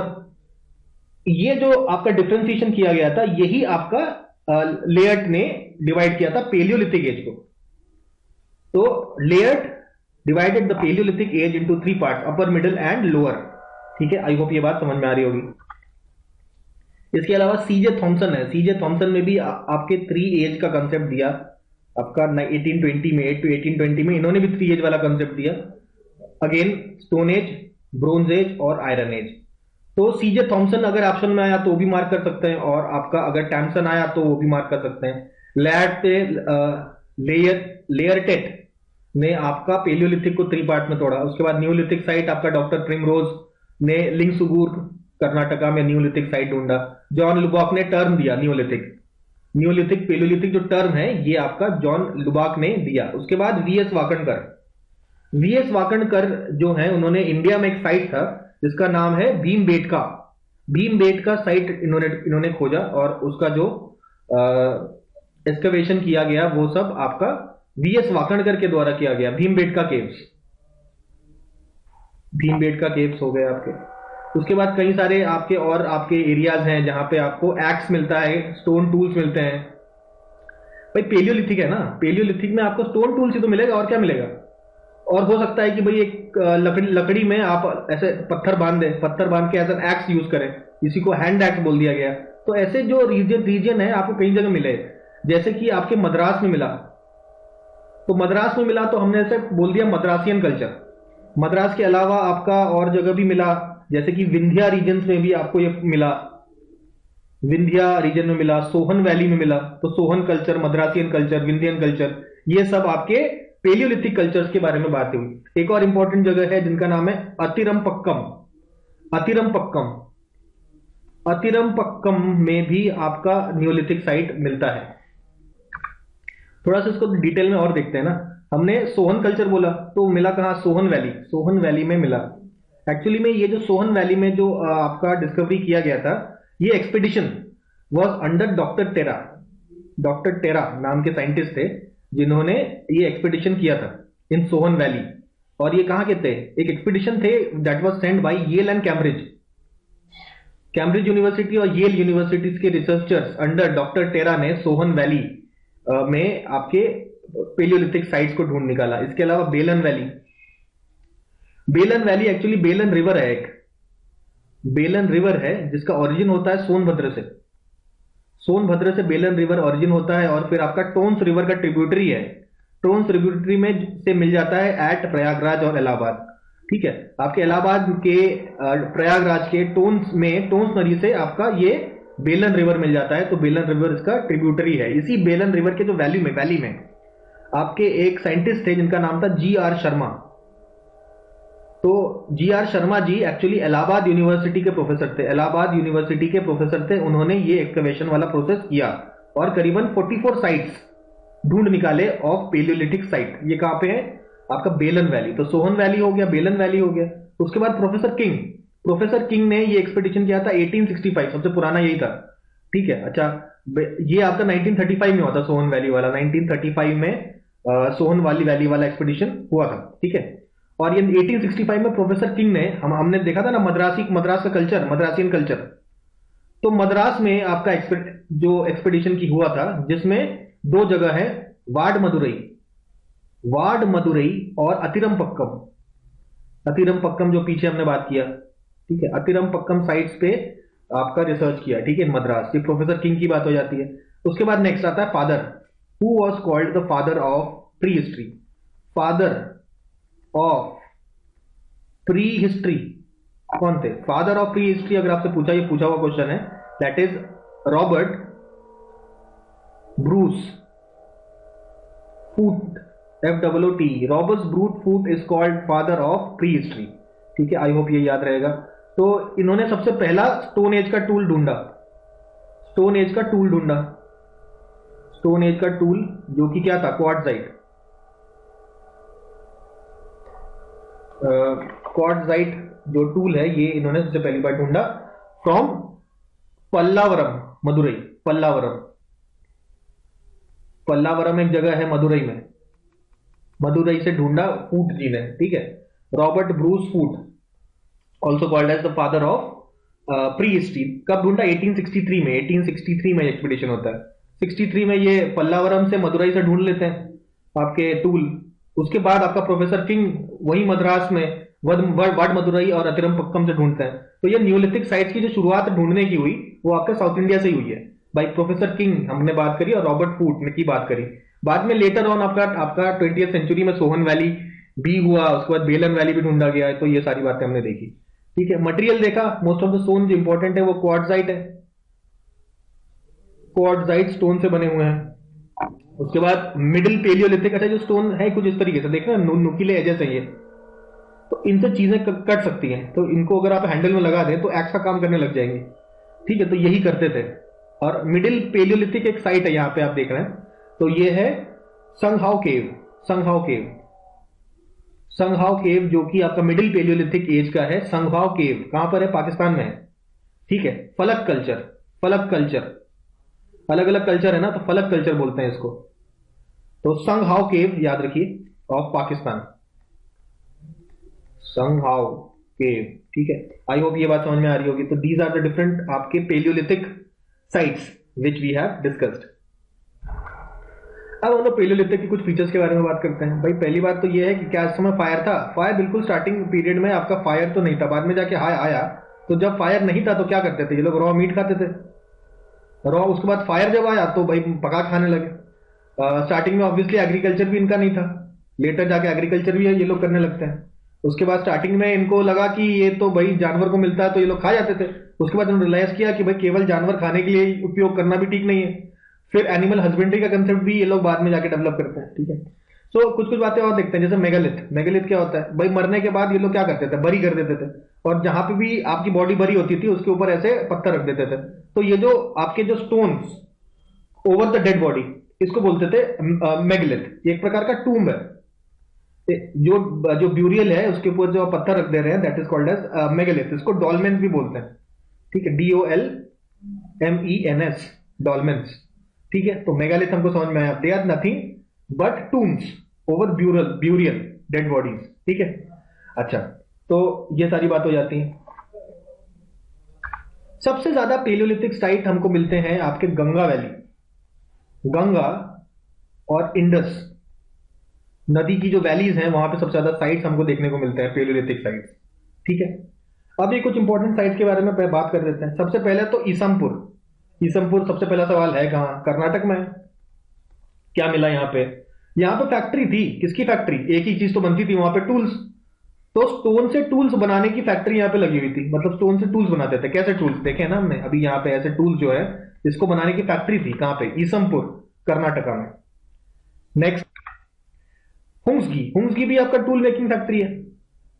Hunsgi tool making factory, लेकिन टूल्स ऑफ कैल्शियम कार्बोनेट, यानी कि लाइमस्टोन। लाइमस्टोन से अगर आप टूल बना रहे हो, लाइमस्टोन से, तो वो टूल मेकिंग फैक्ट्री था आपका हुंसगी में। तो वेयर इज हुंसगी? अब आप बोलोगे हुंसगी है कहां? ये भी आपको कर्नाटक में ही है। ये साइट आपके सारे कर्नाटक में मिले। हमने देखा कि ज्यादातर आपके साउथ इंडिया में ही ये मिल रहे हैं, लेकिन मैक्सिमम अगर आप साइट्स बोले जाए तो गंगा और इंडस वैली में भी मिला है नॉर्थ इंडिया में। तो maximum sites are Ganga and Indus valley, लेकिन स्टार्टिंग तो भाई साउथ इंडिया से ही होती है टूल्स फाइंड करने का। तो उसके बाद आपका अगेन साउथ इंडिया का एक और देखा हम लोगों ने, अतिरमपक्कम। अतिरमपक्कम कहां पे? ये आपका तमिलनाडु में है। क्या मिला यहाँ पे? यहाँ पे आपको एनिमल के फुटप्रिंट्स मिले, एनिमल फुटप्रिंट्स। एनिमल फुटप्रिंट्स के अलावा आपके टूल्स तो मिल ही रहे हैं, टूल्स तो यहाँ पे मिला ही। ठीक है, इसके अलावा एक और जगह नेवासा, नेवासा आपका महाराष्ट्र में है। महाराष्ट्र में भी आपके टूल्स इनको मिलते हैं, ठीक है। नेक्स्ट है आपका सिंघी तालाब, सिंघी तालाब is in Nagaur Rajasthan. Nagaur district of Rajasthan में आपका सिंघी तालाब मिलता है, ठीक है। किसका? Lower Palaeolithic, lower Palaeolithic, lower Palaeolithic. Next आपका काफी इंपॉर्टेंट है हथनोरा, इसके ऊपर बहुत बार सवाल पूछता है, बहुत ही ज्यादा इंपॉर्टेंट है ये, इसको ऐसे स्टार मार्क कर लीजिए और इसको रट लीजिए, ठीक है। हथनोरा कहां पर है? हथनोरा आपके नर्मदा वैली में है, नर्मदा वैली, नर्मदा वैली में ये हथनोरा नाम की जगह मिलती है। ये क्यों इंपॉर्टेंट है?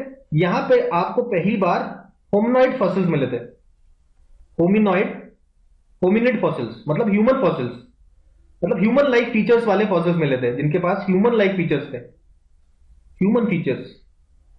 तो भाई क्या बड़ी बात है भाई, ह्यूमन स्केलेटन्स को हम लोग तो और भी जगह पे मिला हुआ है, ठीक है। और भी जगह आगे देखेंगे ह्यूमन स्केलेटन्स मिला हुआ है, लेकिन ये इंपॉर्टेंट इसलिए कि सबसे पुराने जो ह्यूमन लाइक फीचर्स वाले जो हमको फॉसिल्स मिलते हैं वो आपको नर्मदा वैली में मिले हैं। तो लोगों ने क्या बोला कि जो अर्ली मैन था इंडिया में, जो सबसे पुराना जो आपके फॉसिल्स हैं उनको बोला गया होमो इरेक्टस, होमो इरेक्टस। हमने इससे पहले देखा क्रो मैग्नॉन, सबसे पुराने जो मैन है वो क्रो मैग्नॉन है। इंडिया में सबसे पुराने होमो इरेक्टस है। कहां मिले? नर्मदा वैली में मिले। कहां नर्मदा वैली में? हथनोरा डिस्ट्रिक्ट में, ठीक है। हथनोरा नाम की जगह में आपको मिलते हैं ये ह्यूमन लाइक फॉसिल्स, ठीक है। सबसे पुराने ह्यूमन लाइक फॉसिल्स कहां पर है? Hathnora, very important. उसके बाद आंध्र प्रदेश में बहुत सारे साइट्स मिलते हैं, वो एक एक करके आंध्र प्रदेश के साइट्स के नाम देख लेते हैं। एक है रेनीगुंटा, RENIGUNTA, रेनीगुंटा के बाद आपका बेतम चैला, BETAMCHAILA, बेतम चैला के बाद आपका बेमूला, बेमूला। आंध्र प्रदेश में एक और साइट काफी फेमस है, दैट इज कुर्नूल, KURNOOL। ये सारे आंध्र प्रदेश के साइट्स थे, ठीक है। इसके बाद एक और आपका है मृचतल, MRICHTAL, मृचतल चिंतामणि, मृचतल चिंतामणि गावी। ये सारे आपको मिलते हैं आंध्र प्रदेश में, और ये आपके अपर पेलियोलिथिक वाले साइट्स हैं, अपर पेलियोलिथिक साइट्स आपके ये मिलते हैं आपको। अब मीजो के बारे में कुछ चर्चा करते हैं। मीजोलिथिक, पेलियोलिथिक खत्म हो चुका है। पेलियोलिथिक के बाद अगला जो था वो है हमारा मीजोलिथिक। इसके दूसरे नाम भी हैं, इसको हम लोग एपी पेलियोलिथिक भी बोल सकते हैं। इसके अलावा इसको हम लोग अर्ली या नियो, तो आप न्यूलिथिक बोल सकते हैं। अच्छा, अर्ली और प्रोटो न्यूलिथिक, अर्ली न्यू या प्रोटो न्यूलिथिक भी बोल सकते हैं, ठीक है। उसके अलावा आपको ये ट्रांजिशनल फेज भी बोल सकते हैं, ट्रांजिशनल फेज यानी कि आपके न्यूलिथिक नया स्टोनेज और पेलियोलिथिक पुराना स्टोनेज के बीच का ट्रांजिशन, ये है आपका मीजोलिथिक, ठीक है। तो मीजोलिथिक के बारे में अगर बात करें तो उसका सबसे पहला जो फर्स्ट टाइम जो मीजोलिथिक साइट ढूंढा जाता है वो ढूंढा जाता है भाई CL कार्लाइल, CL कार्लाइल के द्वारा ढूंढा जाता है। कहां पे? विंध्यन रीजन में, विंध्यन रीजन में आपको ये मिलता है, that is first CL Carlyle, ठीक है। यहां पे कुछ और तो हमने देख लिया, ऑल्सो कॉल्ड एज मीजोलिथिक के ये सारे अलग अलग नाम भी हम लोग देखते हैं। तो मीजोलिथिक फेमस की क्या है? माइक्रोलिथ्स, माइक्रोलिथ मतलब छोटे पत्थर। एक तो होता है बड़े पत्थर, पेलियोलिथिक में बड़े बड़े पत्थर यूज करते थे, इन पत्थरों का साइज बिल्कुल और छोटा छोटा कर दिया गया है, छोटे छोटे पत्थर का इस्तेमाल किया गया आपका कटिंग के लिए। तो माइक्रोलिथ्स का यूज स्टार्ट होता है इन मीजोलिथिक एज, ठीक है। इसके अलावा पेंटिंग्स काफी ज्यादा फेमस, हमने रॉक पेंटिंग देखा भीमबेटका, भीमबेटका में ऐसे पेंटिंग्स बने हुए हैं। ये तो खैर भीमबेटका नहीं है, ये तो आपका दूसरा है, ये अभी देखेंगे हम लोग। तो इस तरीके की पेंटिंग्स आप देख रहे हैं ना, इस तरीके की पेंटिंग्स बनी हुई है दीवारों पे।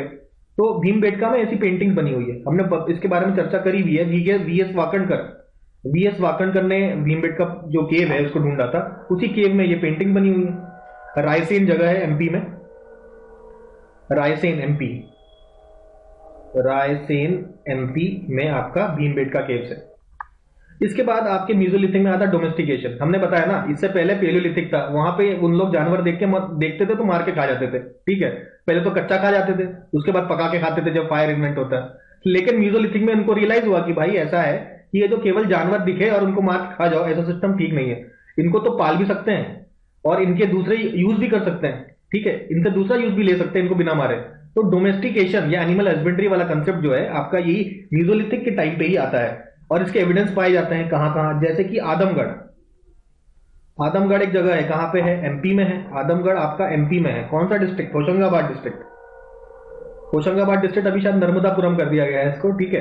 तो ये होशंगाबाद डिस्ट्रिक्ट या नर्मदापुरम डिस्ट्रिक्ट में है आपका आदमगढ़ एमपी। तो उसके बाद आपका बागोर। बागोर कहां है? बागोर है आपका भीलवाड़ा में, भीलवाड़ा राजस्थान। तो ये बागोर में, आदमगढ़ में हमको ऐसे मिले जैसे एनिमल्स के बोन्स वगैरह मिल जाते हैं, उनके अवशेष मिल जाते हैं, इसका मतलब डोमेस्टिकेशन तो कर रहे होंगे, ठीक है। तो ऐसा डोमेस्टिकेशन होता था उस समय, ऐसा मालूम चला आदमगढ़ और बागोर से। कौन कौन से एनिमल्स आपको पाए गए? मेनली ऑक्स, ऑक्स के अलावा शीप, बकरी, उसके बाद गोट, शीप, गोट, पिग। तो ये सुअर, ऑक्स, शीप, गोट, ये सारे एनिमल्स आपको मिलते हैं। तो ये एविडेंस ऑफ डोमेस्टिकेशन है, ठीक है। Then we talk about rock shelters. Rock shelters आपके दो रॉक शेल्टर मिलते हैं।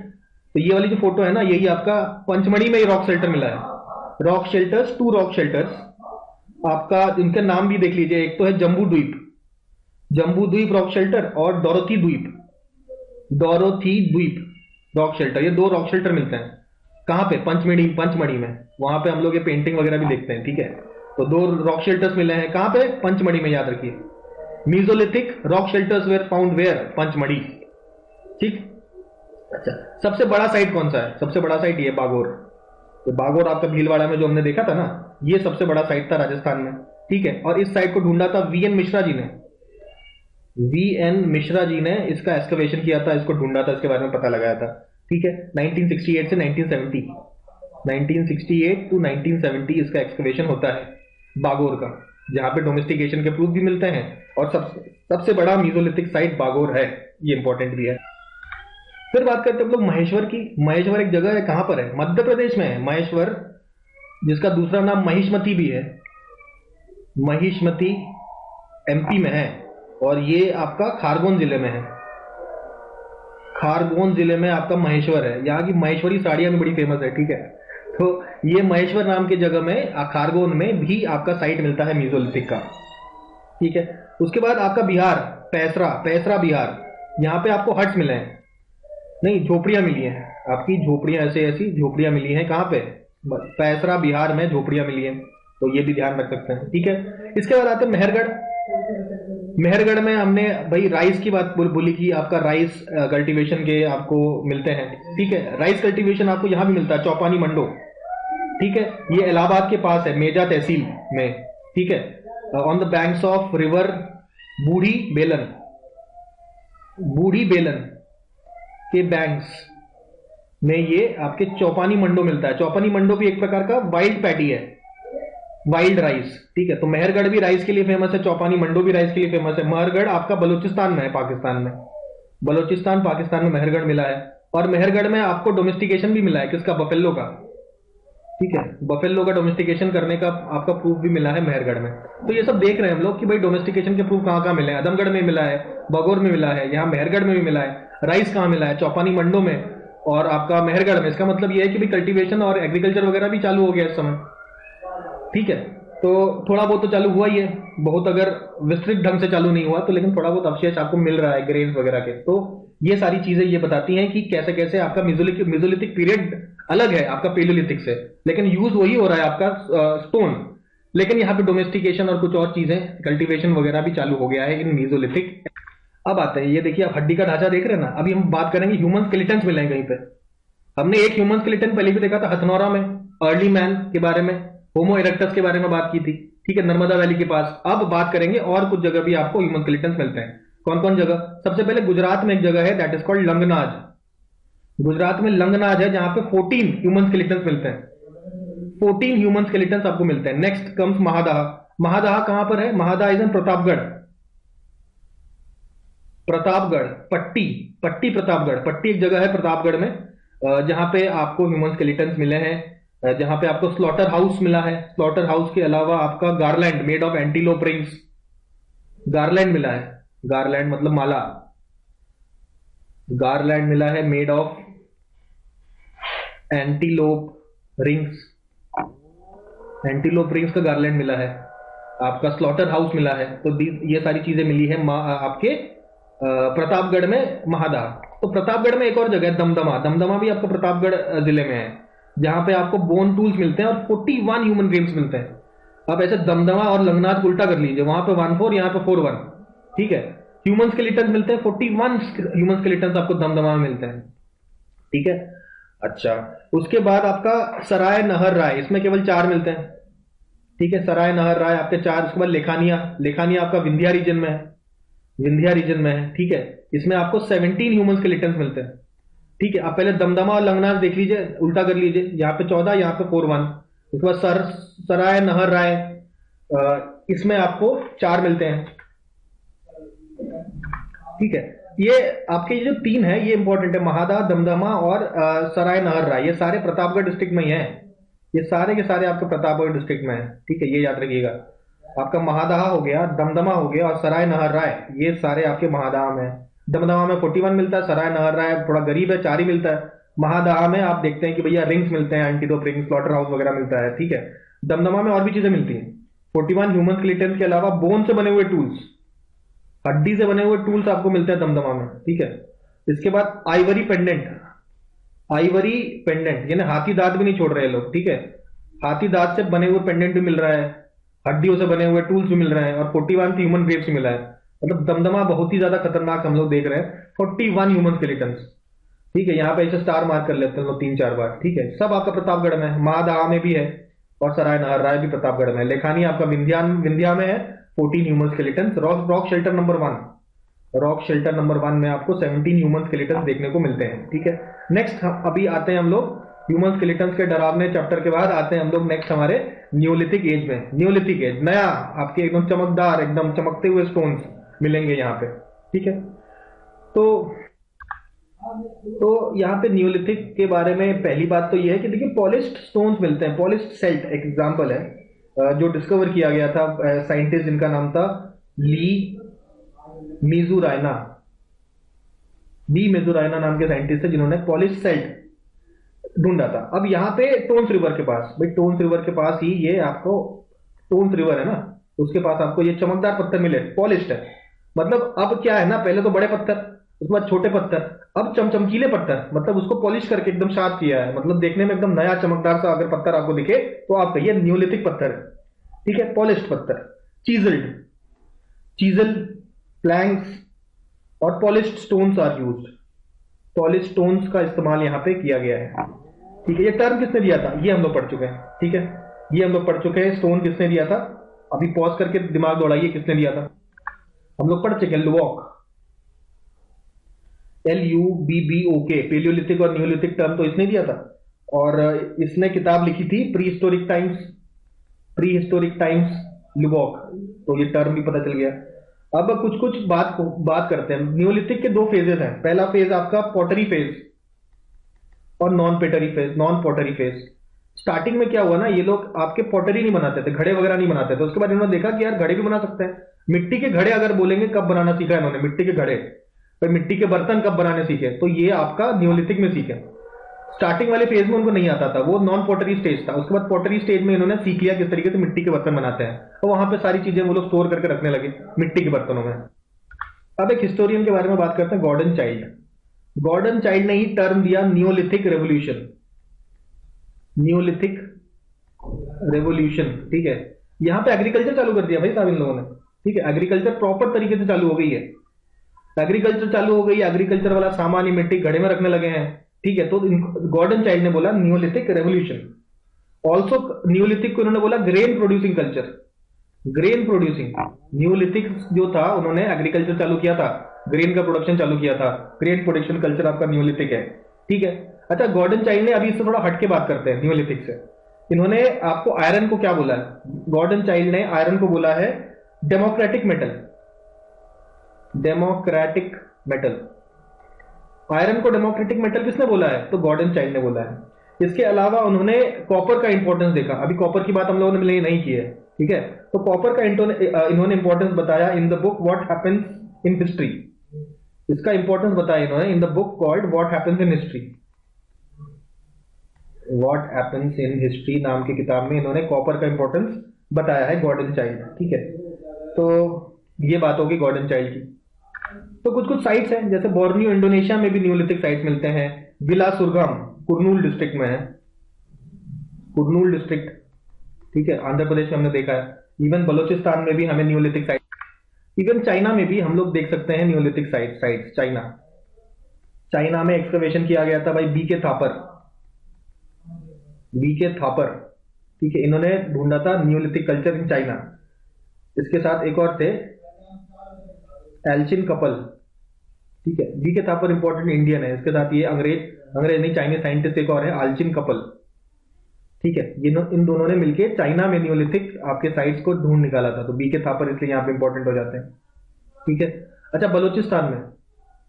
बलूचिस्तान में आपको वीट का अवशेष मिला है, वीट, तो वीट उगाया जाता था बलूचिस्तान, साथ ही साथ आपका बार्ले उगाया जाता था बलूचिस्तान में, ये हमने देखा एविडेंस। और आपका एक साइट और है टोकवा साइट, यहां पर भी हमको मिलते हैं एविडेंस ऑफ एग्रीकल्चर, TOKWA। तो चाइना में एक्चुअली एक रिवर है यांगसी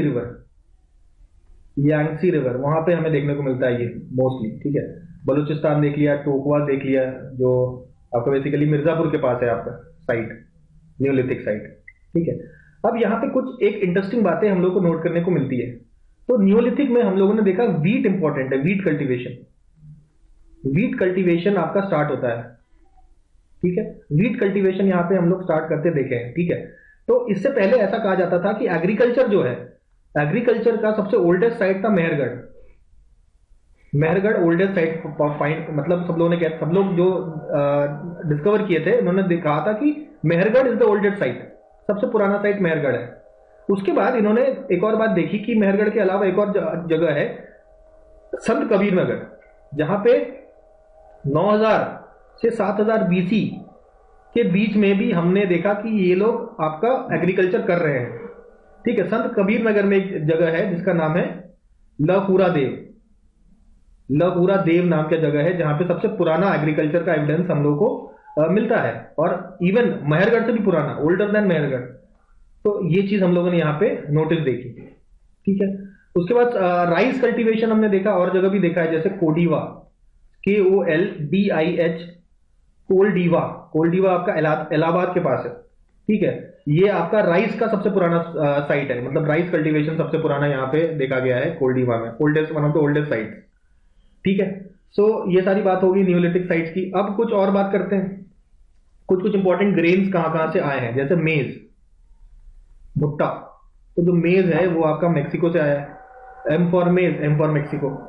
उसके बाद आपका मस्टर्ड आपका साउथ ईस्ट एशिया से आया है, साउथ ईस्ट एशिया से आपका आया है मस्टर्ड। उसके बाद मिलेट्स, ठीक है, मिलेट्स मतलब मोटे अनाज जो है वो चाइना में फेमस है, चाइना से आए हैं, ठीक है। उसके बाद ओट्स, अभी ये तो ओट खाते हैं ना हम लोग, ये ओट इंडिया का नहीं है, ये आपका यूरोप में पाया जाता था, तो यूरोप से आया है ओट्स।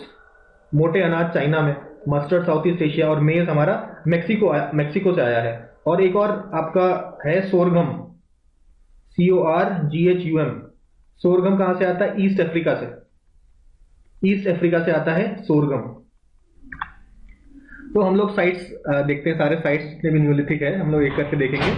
उससे पहले कुछ एक इंपॉर्टेंट बातें हम लोग यहाँ पे कवर करते हैं। सबसे पहले मैक्सिमम नंबर ऑफ साइट्स कहां पर है? Maximum number of sites are present in Burzahom आपका जम्मू एंड कश्मीर में है, बुरजोम, ठीक है। बुरजोम को खोजा था किसने? डी टेरा और पैटरसन और डी टेरा ने बुरजोम को फाइंड किया था। और यहाँ पे बुरजोम में आपका ह्यूमन और डॉग का स्केलेटन मिलता है, साथ में ह्यूमन और डॉग का स्केलेटन मिलता है, ठीक है। दूसरी बात आपका क्या कहते हैं, सेकंड क्वेश्चन ये है कि भाई सेकंड हाईएस्ट कहां पे मिलता है? तो सेकंड हाईएस्ट आपका सारण डिस्ट्रिक्ट में एक जगह है, चिरांद जो है that is in Saran Bihar में आपका सेकंड हाईएस्ट न्यूलिथिक साइट्स आपके फाउंड होते हैं, ठीक है। इसके अलावा अभी देखिए जिसे कहते हैं ऐश माउंट्स, ऐसे ऐश माउंट्स आपको कहीं जगह पे को मिलते हैं, ऐश माउंट्स कहीं जगह पे आपके मिले हुए हैं। जैसे कि एक है संगना संगना कल्लू एक जगह है, वेल्लारी मैसूर, वेल्लारी मैसूर में आपके संगना कल्लू है, कर्नाटका में। इसके अलावा पल्लवा, पल्लवा, पल्लवागा, PALLA, पल्लवा, पल्लवागा आपका आंध्र प्रदेश में है। और इसके अलावा उटनूर, उटनूर आपका आंध्र प्रदेश में है।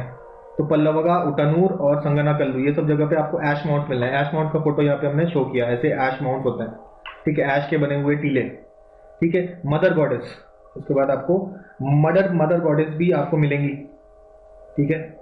मदर गॉडेस, मदर गॉडेस कहाँ पे मिली है? इनाम गांव, इनाम गांव में मदर गॉडेस मिली है, idol of mother goddess.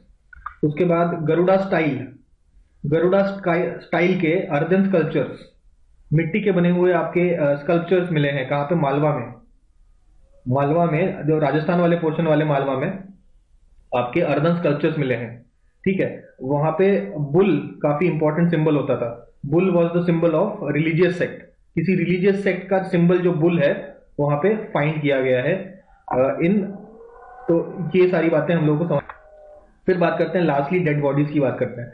Dead bodies हम लोग रखेंगे नॉर्थ से साउथ डायरेक्शन में डेड बॉडीज मिले हैं, ईस्ट से वेस्ट डायरेक्शन में रखे हुए डेड बॉडीज भी मिले हैं, ठीक है। नॉर्थ से साउथ आपको मेनली महाराष्ट्र में देखने को मिला है।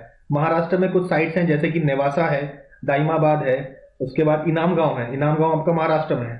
इनाम गांव, नेवासा, दाइमाबाद इन सब जगह में आपको मिला है north south burial. East west burial भी आपको साउथ इंडिया में मोस्टली देखने को मिलता है, ईस्ट वेस्ट आपका ब्यूरियल। उसके बाद कुछ न्यूलिथिक साइट्स हम लोग और अभी यहाँ पे देखेंगे, एक एक करके बात करते हैं। जैसे नॉर्थ वेस्ट में आपको कई सारे मिलते हैं, जैसे मेहरगढ़ हो गया, ठीक है। उसके बाद राणा पुंडई, राणा पुंडई और सरायखोला, सरायखोला, ऐसे कुछ आपके नॉर्थ वेस्ट में भी मिले हैं। आपके कश्मीर में आपको बुरजोम के बारे में मालूम ही है।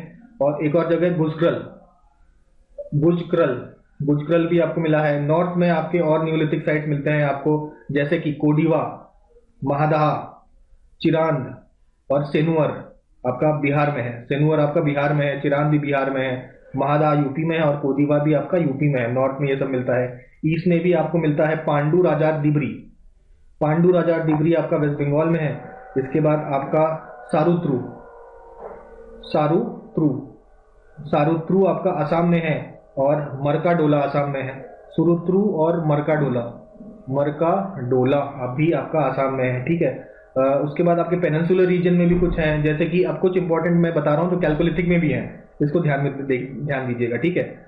ब्रह्मगिरी, ठीक है, हल्लूर,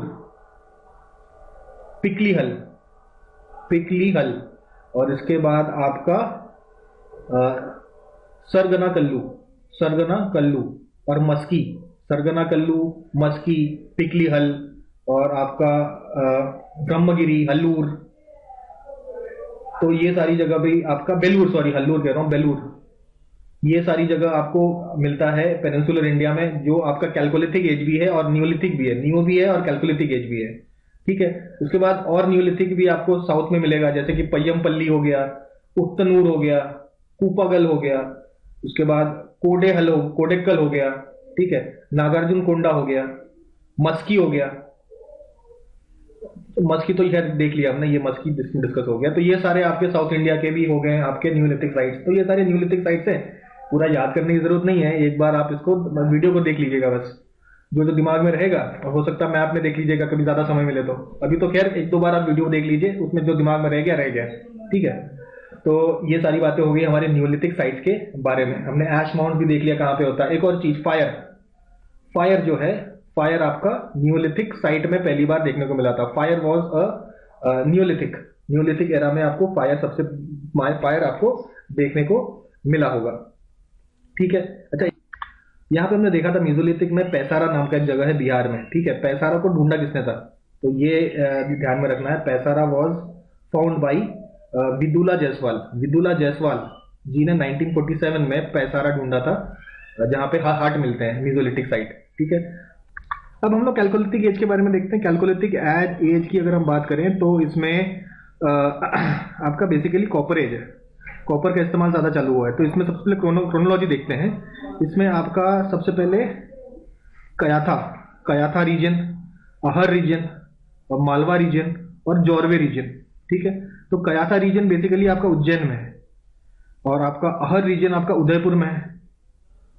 और उसके बाद आपका, इसको अहर कल्चर भी बोलते हैं, कयाथा कल्चर उज्जैन में, और उसके बाद अहर कल्चर आपका उदयपुर में, उसके बाद मालवा कल्चर आपका एमपी में, और आपका Jorwe culture is in Maharashtra, mainly Ahmednagar, Ahmednagar में आपको आपको मिलेगा। ठीक है, अच्छा, उसके बाद हम लोग बात करते हैं नेशनल म्यूजियम। नेशनल म्यूजियम जो है, तो कैलकुलेटिक एज में मटेरियल यूज होता है कॉपर। हमने देखा कॉपर के साथ क्या आयरन यूज होना बंद हो जाता है? नहीं, आयरन भी यूज होता है। ठीक है, कॉपर के साथ आयरन कह रहे हैं, सॉरी, स्टोन का भी यूज कॉपर के साथ ये लोग करते हैं। ठीक है, तो साइट की क्रोनोलॉजी हमने देख ली, यही है आपका, क्या कहते हैं, जो हमने डिस्कस किया, कयाथा फ्रॉम उज्जैन, आपका अहर उदयपुर में, आपका मालवा एमपी में, और जॉर्वे कल्चर महाराष्ट्र में। ठीक है, अच्छा, ये सारा। अच्छा, म्यूजियम के बारे में एक चीज जानते हैं भाई, नेशनल म्यूजियम कहाँ पर है पूछेगा। नेशनल ह्यूमन म्यूजियम, तो नेशनल ह्यूमन म्यूजियम है आपका भोपाल में। भोपाल में नेशनल म्यूजियम है, ये आपका डिपार्टमेंट ऑफ कल्चर के अंतर्गत आता है। ठीक है, इसी को इंदिरा गांधी नेशनल म्यूजियम भी बोलते हैं, इंदिरा गांधी नेशनल म्यूजियम बोल सकते हैं, या नेशनल ह्यूमन म्यूजियम भी बोल सकते हैं, भोपाल में है। ठीक है, अच्छा, सबसे ज्यादा कॉपर एज के एविडेंसेस कहां पे पाए गए हैं? सबसे मैक्सिमम कॉपर एविडेंसेस, कैलकुलेटिक एज के एविडेंसेस पाए गए हैं इन गुंजेरिया एमपी। गुंजेरिया एमपी में मैक्सिमम पाए गए, गुंजेरिया। ठीक है, तो मैक्सिमम कॉपर एविडेंसेस देख लिए। इसके बाद हम लोग थोड़ा बहुत बात करते हैं महाराष्ट्र की। और अच्छा, ये क्वेश्चन पूछता है सर्कुलर पिट ड्वेलिंग्स कहां पर है?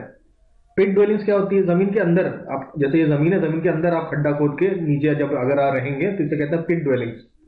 हम लोग घर बनाते हैं जमीन के ऊपर, जमीन के ऊपर रहते हैं, अगर जमीन के नीचे भी खोद के तो रह सकते हैं ना अगर, तो ये इसे कहते हैं हम लोग पिट ड्वेलिंग्स।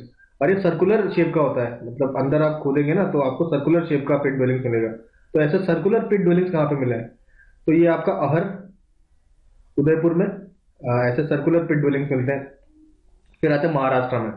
महाराष्ट्र में हमने देखे हैं कि जॉर्वे कल्चर फेमस है। ठीक है, तो महाराष्ट्र में वैसे कहाँ कहाँ कैलकुलेटिक, जो हमारे कैलकुलेटिक जो प्लेसेस हैं उसके एविडेंसेस हमें कहाँ कहाँ मिले? तो राजस्थान में मिलता है, आपका एमपी में मिलता है, महाराष्ट्र में मिलता है, और साउथ ईस्ट इंडिया में भी आपका यहाँ पे मिलता है। ठीक है, तो महाराष्ट्र की जो हम बात करते हैं, वेस्टर्न महाराष्ट्र, तो वेस्टर्न महाराष्ट्र में कौन कौन से साइट्स हैं? ठीक है, वेस्टर्न महाराष्ट्र में कौन कौन से साइट देखते हैं भाई? एक तो जॉर्वे के साथ साथ नेवासा और दाइमाबाद के अलावा भी बहुत सारे हैं, जैसे चंदोली हो गया, सोनगांव, इनाम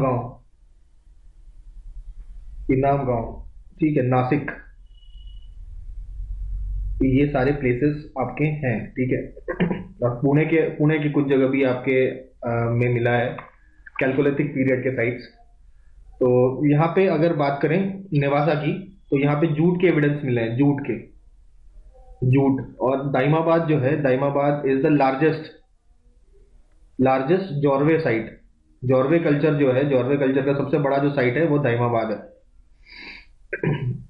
तो आई होप ये सारी बातें क्लियर होती हैं।